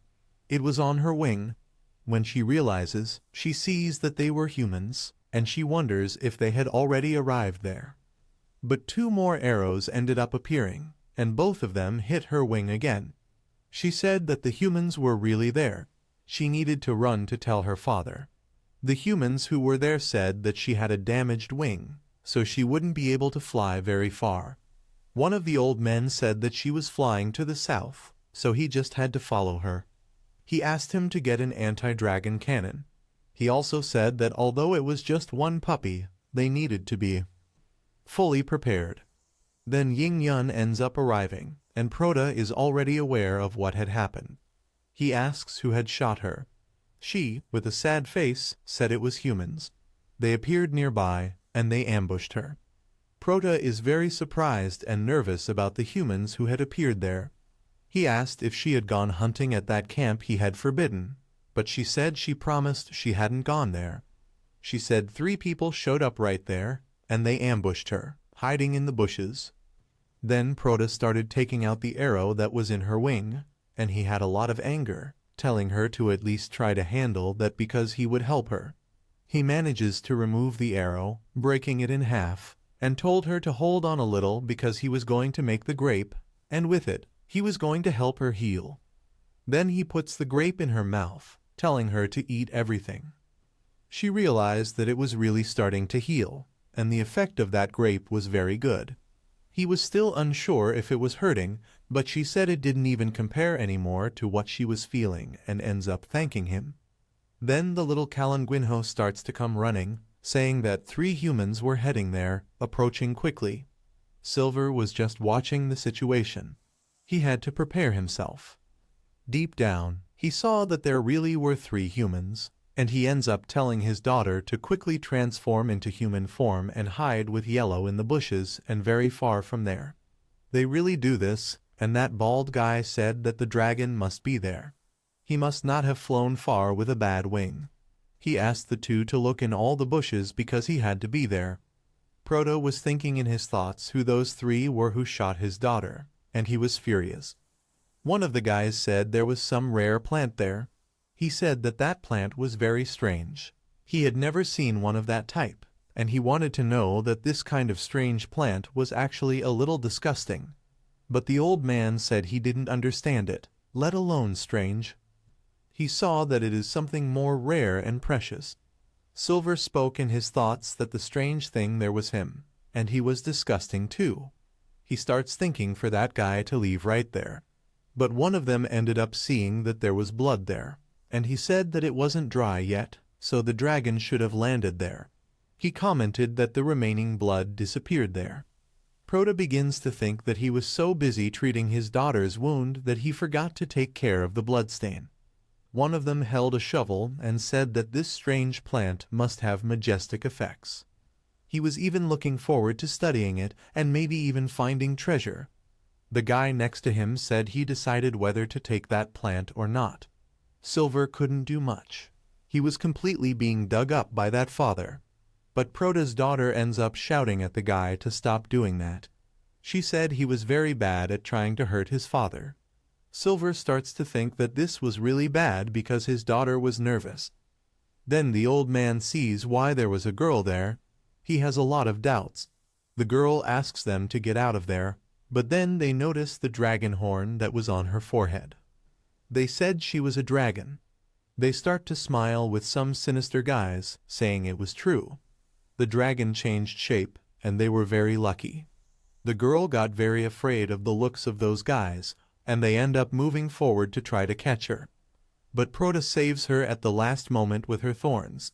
The chubby guy said that it hurt a lot, and he wondered where that had come from. Prota tells his girl so she wouldn't worry about him because he took care of everything, and she was supposed to fly out of there quickly. She tries until she said that she wouldn't do that, but Prota ignores her and says that he could deal with them, and she had to leave quickly. She ends up transforming and ends up flying away, while that chubby said that the dragon was escaping, and they needed to do something because it would fly and escape. That guy ends up shooting with his crossbow, but he ends up missing. He starts shooting several more without stopping. The chubby guy said that it was very strange because she wasn't flying like last time. Knowing that they were shooting at her, she was still there. It was very strange that she should have run away already. Then the old man starts talking. He explains that she was just protecting that plant and seemed to have called this plant father. She heard that precious plants, like some spiritual plants, are guarded by beasts. The chubby guy's eye even appears money. He asked if the old man was saying that that plant was a spiritual plant. A spiritual plant that a dragon changes shape. This time he would get rich. The old man starts to grab Prota to try to get him out, while Prota was thinking that it hurt a lot. He starts cursing that old man every name. The old man told that little dragon that if she didn't come back, there on the ground, she would rip her father in quotes by the roots. But the girl ends up destabilizing and goes furious, telling them to leave her father, and the old man starts calling her a fool while holding the Prota. They start to prepare to shoot her, but the old man tells them to wait until she gets close, and then he aims at the wings. It's not to take her until she dies, but the guy told the old man not to worry, he had everything under control. Para was furious, thinking that those guys were trying to threaten his daughter, and he said that since it had come to that point, it was not to blame him if he killed someone. His vineyards would end, leaving the ground, and he said he would give everything he had to save his daughter, even if it meant his death. The girl screamed that she would save her father, but the guy holding his crossbow said there was a 90% chance of him knocking her down. He ends up realizing that there were thorns wrapping around her arm. He wonders what that was, from where it came, he didn't know. He was shaking and pulling him like he was a mannequin, so much so that he can do it. That guy was talking to the old man while the old man was asking him what he was doing. The silver man managed to get that guy to shoot the old man, and the guy goes into despair until he makes him shoot his own boss. The chubby guy starts to ask him what he was doing because he just ended their plan. The guy starts looking at his hands with many doubts about how he could just as this vineyard controlled him. Then the vines begin to poke him behind him. When he looks, he ends up being hanged, and the chubby guy is in shock, just seeing the situation while his colleague is hanged by Prota. Prota knocks him down and still continues to hang him with as much hatred as he had. He said that nothing escapes his vines if he arrests you, and she ends up crushing you to death. While that guy asked who was talking, he didn't understand anything else. The Prota ends up taking the arrow and saying that he suddenly thought of a way to give a taste of his own medicine. That guy asked who he was, and he said he was the guy who was going to kill him after he had shot his daughter and even stained her with blood. He said that now he had to return to where he came from and ends up taking the arrow out of his chest. He starts strangling the guy, saying he used to hurt his daughter a lot. Now he deserves the punishment he received. The chubby guy is very scared with the prota's shadow on top of him. He said that plant was very strange, how that plant killed his boss and the other, how a simple plant could kill so many people. The prota is holding that arrow, asking the fat guy if he wouldn't avenge his own comrades. This doesn't exist. As the plant said, it was impossible. It could only be an illusion. Then the chubby one recovers and says that really that was just an illusion, and now he was just going to finish off that strange flower. But before he hit prota, his attack is stopped by a sword out of nowhere. He wonders if a plant was able to wield a sword. It didn't exist. He started saying it was just an illusion and begins to make several attacks on prota's sword. But moments later, someone arrives calling that guy a bad man and said he wouldn't hurt her father. She starts to lift him up while he was shouting to let him go. Two unknown men ended up seeing that the chubby guy was being taken by the dragon, and they were also carrying the anti-dragon cannon. They commented that this was a great opportunity to shoot the dragon while he was in the air. They ended up lighting the candle to shoot and said they would hit him. They end up screaming fire while a big golden ball ends up flying through the sky. In that moment, a large ball of fire ends up heading towards the girl. The silver one even asked her to try to leave from there and move quickly, but there really wouldn't be time. She ends up letting go of the chubby guy to kind of be a shield. The ball hits the guy with everything and just causes a huge explosion that even the girl gets hit by.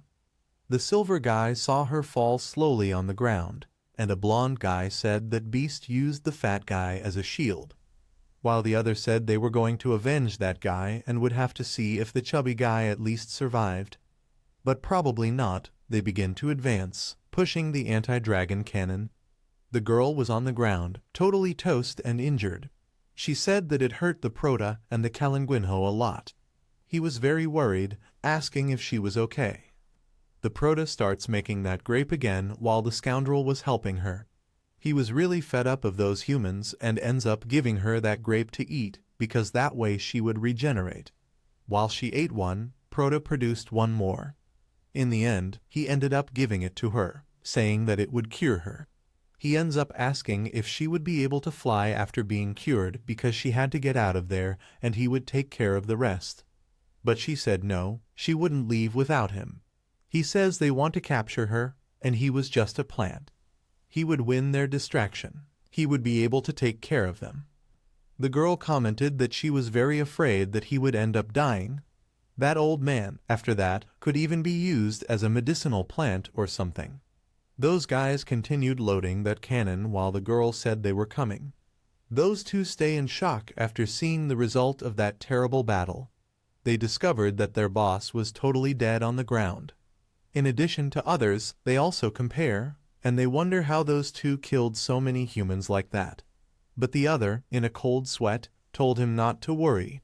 Apparently, it was just a scared dragon, and she couldn't fly either. So she was totally hurt. One of them ended up holding a firearm and said that now they were going to capture her. Definitely, the silver starts screaming for the girl to fly immediately, even though she didn't want to leave him there. He said that she had to listen.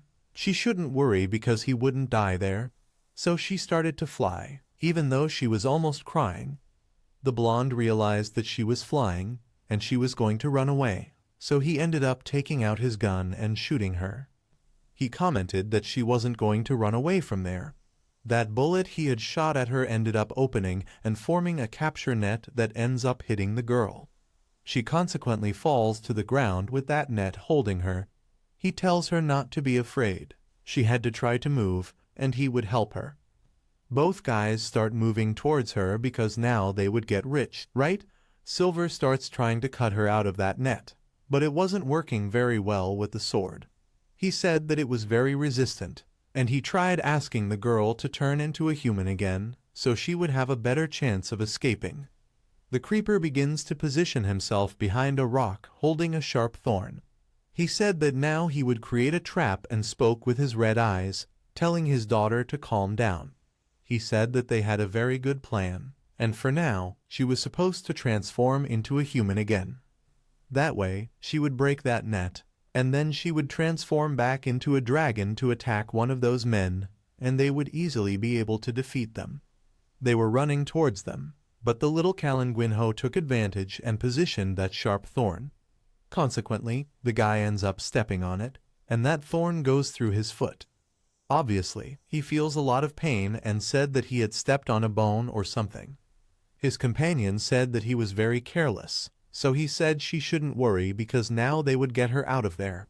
When she turns into a human, the net ends up breaking, and those guys get very surprised.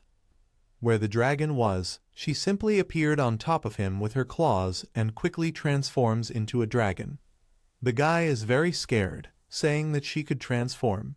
She ends up throwing him on the ground and even tries to bite his head, but he avoids it and asks his friend to help him. That guy was holding a gun and said that now that beast would die, but when he attacks, another sword appears, blocking the attack. He asks himself what this is. That was our protagonist. He was holding his sword again, and that guy had a lot of questions like, why is a plant holding a sword? It didn't make sense. Prota's daughter ends up catching that guy and lifting him to the heavens while the blonde gets desperate in the place. Prota asks where he was looking during a fight and then ends up making a cut in the guy's arm, seriously injured. He says a plant was talking. He ends up picking up his sword again and said that plant must only be a demon, and that's why he would die. They begin to exchange several sword blows. Prota said it was a great name, demonic plant. The blonde was holding a small dagger that ends up throwing that blade towards the plant, which in this case was Prota. Prota said that guy had no honor using a hidden blade like that, but he can easily block the blade that comes spinning through the air. Now, he was furious because the guy had no honor. Prota was holding two blades while the guy stood in shock and with fear. Prota spoke to now that guy opened his eyes because he could clearly see that he was a plant that held swords with vines. He said he better open his eyes because it wasn't two vines, there were four. The third vine appeared behind the guy, holding the beast's eye. The guy marvels at how the plant was able to use a crossbow. He said that now was the time for him to prove it. The arrow ends up hitting the guy's head and gives a headshot, and the other one who is flying in the heavens, the girl, ends up throwing him from above. He ends up falling to the ground too, and consequently dying. She ends up surprised to have won the fight against that guy, and the little creep soon comes out of the woods shouting that he had won. He said that Prota was very incredible. In fact, the girl was also very majestic. Prota said that she was really close, but they managed to win this battle. He said that at that moment, they had to clean the battlefield because the smell of blood would attract other carnivores. The girl asks if they wouldn't eat those bad guys, but the guy said that not eating those guys was horrible and wouldn't work. They better throw them away and look for other food. The girl said that then she understood she couldn't eat them, and it was a shame. But Prota freezes, and he said that something very bad happened. The body of that old man had simply disappeared out of nowhere, and in the background only a sinister laugh appears. Our Prota said that guy faked his death. At that moment, he was holding that cannon. He said that now they both would die, calling them monsters, and ends up turning on the cannon. Prota didn't know what to do and ends up telling Yellow and his daughter to get out of there. She ends up flying with Yellow, and Prota stays there while they are both very sad and don't know what to do. That ball goes towards Prota.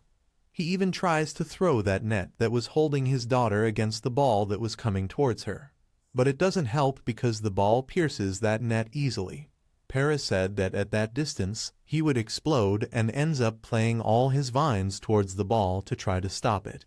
It actually works, ends up causing the explosion. But the explosion was so big that he can't get away with it. He ends up being burned. Oh, Amarlinho and his daughter get nervous, thinking that Prota had probably died, and he really was he was just dust on the floor. The girl starts to cry and really hated that guy, while the old man screamed that he had finally killed that monster evil. The girl had pure hatred in her eyes heading towards that old man, and obviously, he wasn't going to give in. he stops a dragon and ends up running into the forest because then the dragon would lose sight of him. The girl looks at the anti-dragon cannon and ends up taking all that ammunition there and starts hunting that guy in the forest. While he was hiding behind a tree, he said that the forest was quite dense and he probably had nowhere to run, so he would stay under some tree and he would be safe. But he looked up in amazement, and there were several bombs heading towards him. He really didn't know what to do, and probably the dragon would kill him right there. A gigantic explosion happens throughout the forest, and time passes. Proto was on the floor while the girl went there crying, saying that she tried everything and asked Proto to wake up. Even the Kalanguinho was crying because he thought that Proto had died. But then Proto's triumph ends up activating, and it was those roots that stored food that in case of emergency regenerate. A strong green light ends up appearing, and the girl is surprised by what she had seen. The leaves start to regenerate, but not the entire leaves, and then finally, he ends up waking up, saying that now he had returned. He said that his ability was incredible because now he was brand new. But he really said that he almost visited Jesus. The girl is very happy, saying that she was very happy that he is alive, and hugs him while Kalongo also hugs her. He said he really thought she would never see him again, and she said it was probably her fault for having attracted those guys there. But Silver told her not to cry because he was totally fine. He said that it was nothing. They were really just hunters who went after her. But he was talking about the explosion he had just now. He asked what happened to that old man. She said that with a very angry face he had after hurting Proto, he ended up escaping, but she managed to reach him and ended up practically bombing him. Silver looked at that explosion and the forest in fire and said that that was sinister. Those bombs from the anti-dragon cannon were really strong. He even ends up saying that the girl was very interesting, because in the emergency she thought about using the bombs. This was practically an air attack, and it was very powerful, but he asked her to clean everything up quickly because those bodies would attract carnivores, and that would be bad for them. He also told her to observe the surface from there to ensure that there were no other humans. Otherwise, it would only be work for both of them. If she left those bodies, it would attract other humans too. She ends up saying that she understood, and Proto even starts to think that he killed 2 out of 5 people. He said that after a while, adventurers would probably send more people to take a look at the place since 5 people disappeared there. That way, they would never have peace, so it was quite dangerous. He had to find a way to get out of there. He wonders if it would be good if he runs away with his roots. He starts looking at the anti-dragon cannon, wondering what he would do with a giant metal thing. Besides, he didn't have any more ammunition either. But then he has a shiny idea and said that he was finally a genius. He could put himself in that cannon as if it were a potted plant, and it would be useful since he could move around. Furthermore, it was a safe place for his roots since it was made of metal. There was no way anyone could break that. He ended up remembering his mother. He regretted not having learned or knowing how to transplant plants between pots or vases.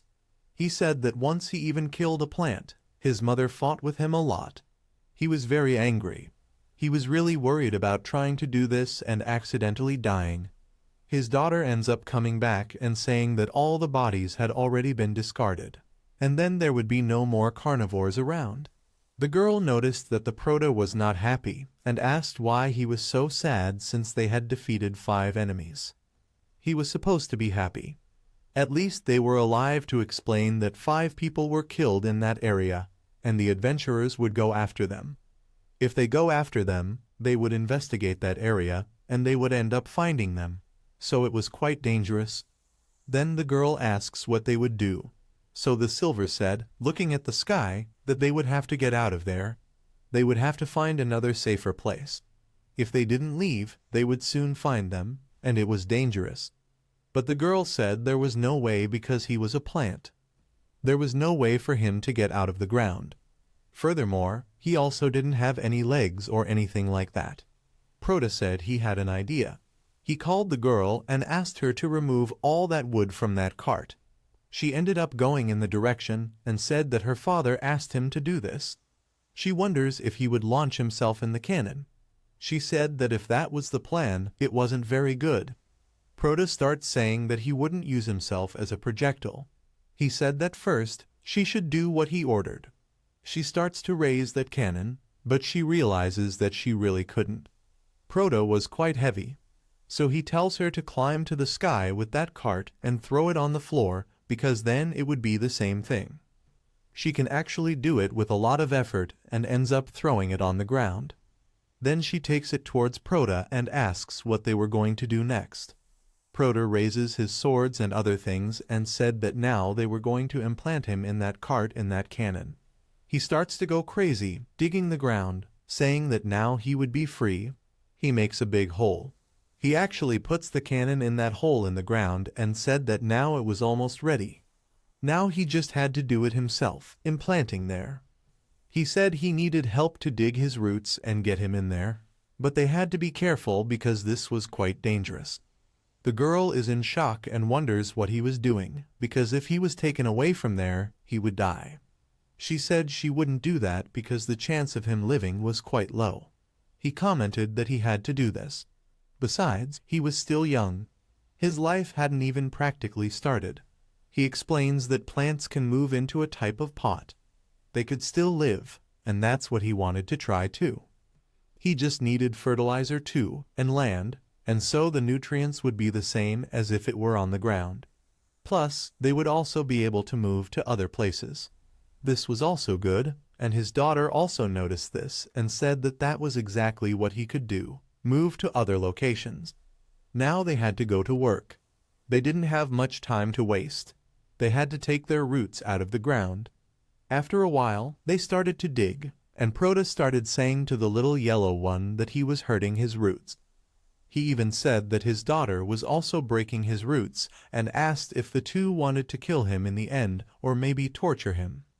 After a while, Proto uses his vines to get up, and he said that he was finally free.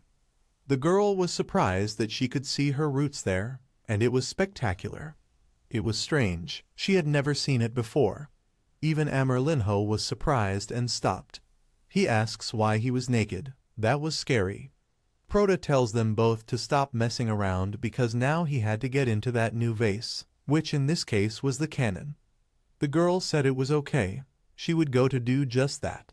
She starts to put dirt inside and asks if that would be enough because maybe she was already good.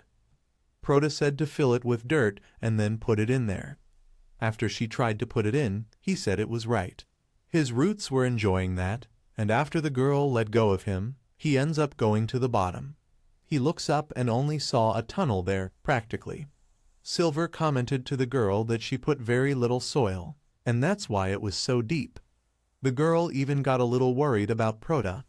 She commented that the cannon was bigger than she imagined, and that's why she would try to get him out again. But he said there was no need to try to get him out. He did it alone. He raises his vines and slowly begins to climb. He asked for a hand there too because, right, the animal is not made of iron. She said that it was almost perfect that way, and you just had to add more dirt there to make it stay at a good level. Proto said it was almost there. She started to put more dirt in there, and Proto asked for her to put sand practically up to the nozzle of that cannon. After a while, he said that the transplant was a success. Now he could move to almost all locations. Hallelujah. He said that it really was simple, maybe because he wasn't a normal plant. Then he ends up remembering, saying it was true, he had to put water there, otherwise he would end up dying, right? He calls his daughter and says that now that he was there, they needed to go to those dead bodies and look for some tools they left behind, like pots and equipment. She said yes, she would go at that moment, and then she ends up going while Silver said that the plan was going well. And now he just had to have water so he could stay alive there. He needed plenty of water, and if she found some pots of water, it would be good. After a while, she comes back with some pots of water, and she asked if that was it. Proto got very excited and said that was it.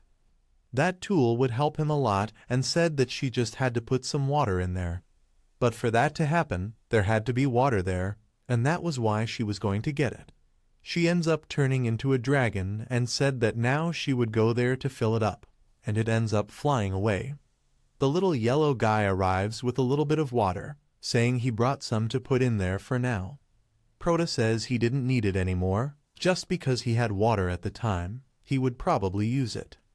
He puts water on his foot, and then as there was a hole in the cannon, Silver asked Amerlinho if there was any water coming out somewhere, but Amerlinho said that there wasn't. The girl was filling that pot with water in those bottles and said that that would probably be enough. After a while, she added the water, but unfortunately, it starts to leak down there, and even the yellow one gets scared, saying that water was coming out everywhere. Prota gets desperate, asking why he didn't say it before. It was for them to try to stop this. Otherwise, they would lose all the water. Para starts to comment that suddenly it seems like he went from a giant house to a room that only had one bed, and it was a little cramped, and he couldn't move right. He said that now that there was sand there and everything he needed, he would observe it for a few more days. If anything, his daughter puts him back on the floor again. He commented that all the preparation would have to be done because if humans appeared, they would leave immediately. He also said that the cart was broken, so there was no way to push him. Maybe he would fly with his daughter. It would be easier. Would she be able to handle his weight?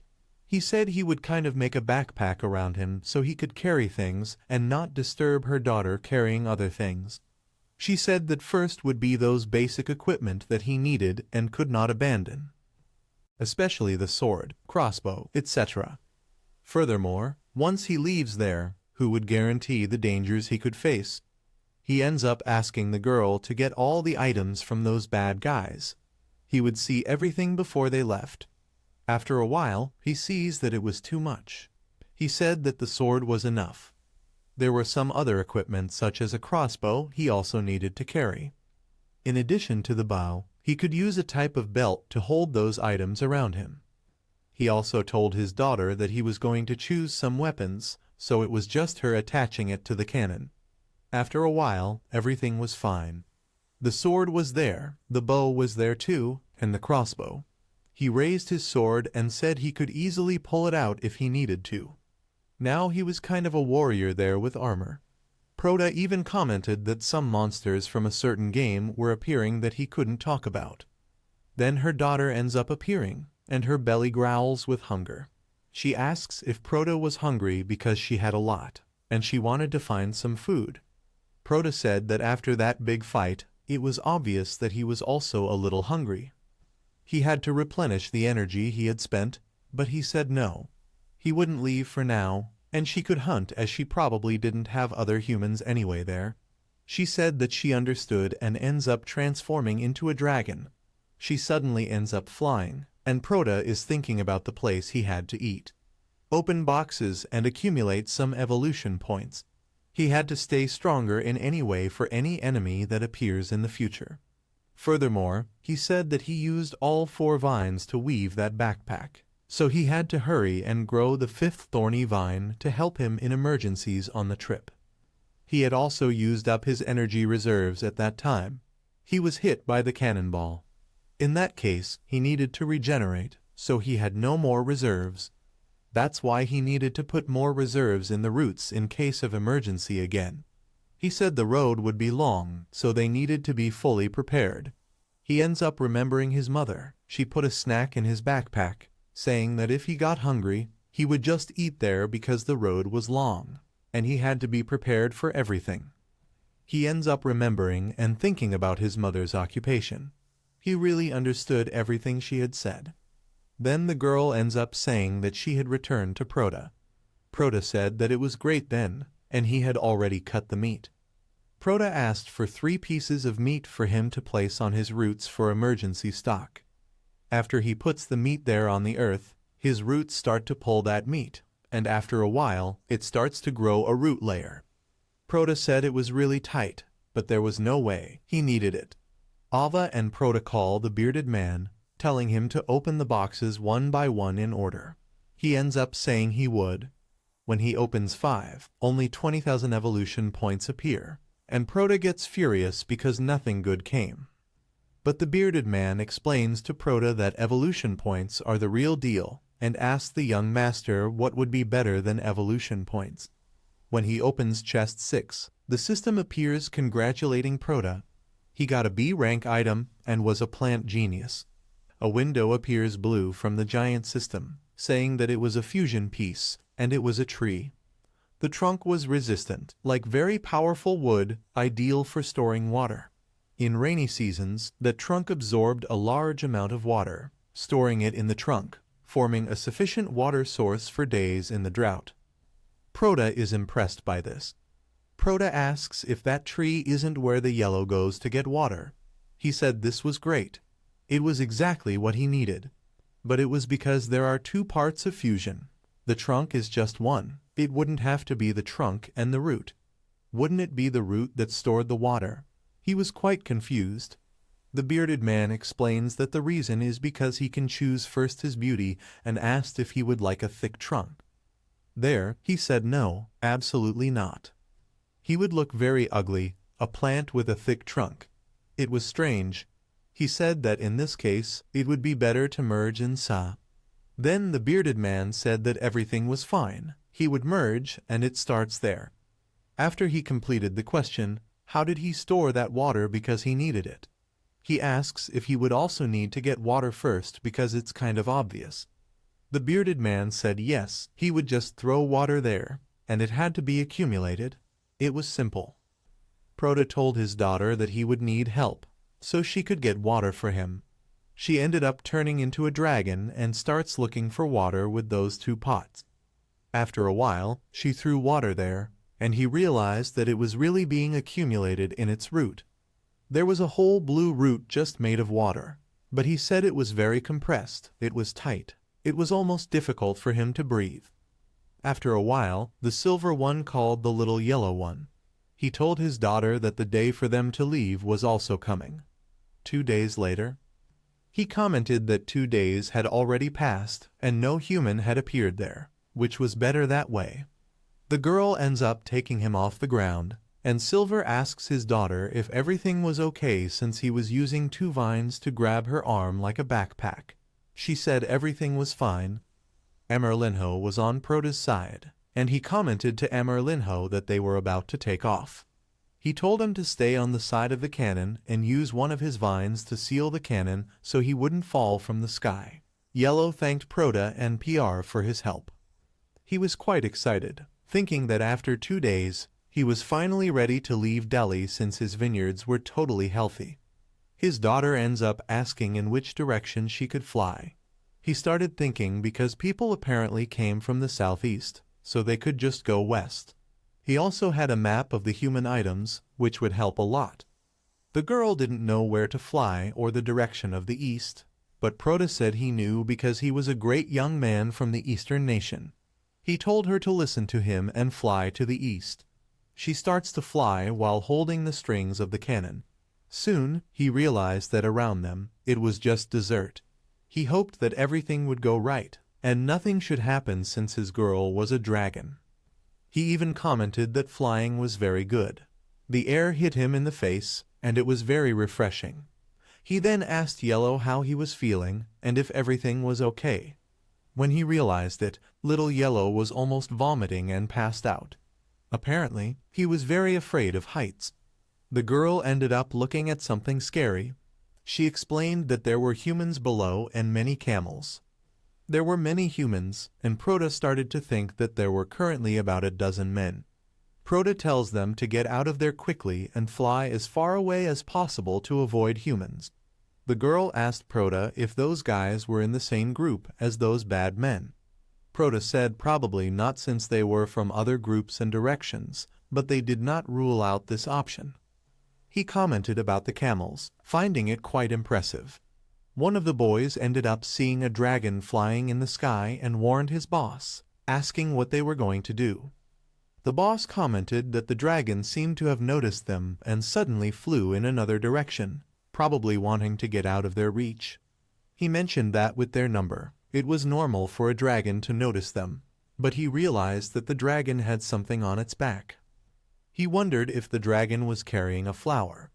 The boy said that the dragon really was a rare dragon, but the boss said to ignore it as they had another mission and didn't have the equipment to catch a dragon even if they wanted to. They couldn't hit that dragon, and the boy accepted reality. The scene shifts to Proda, who warned that they had been flying for 4 hours, so they had to find a place to rest.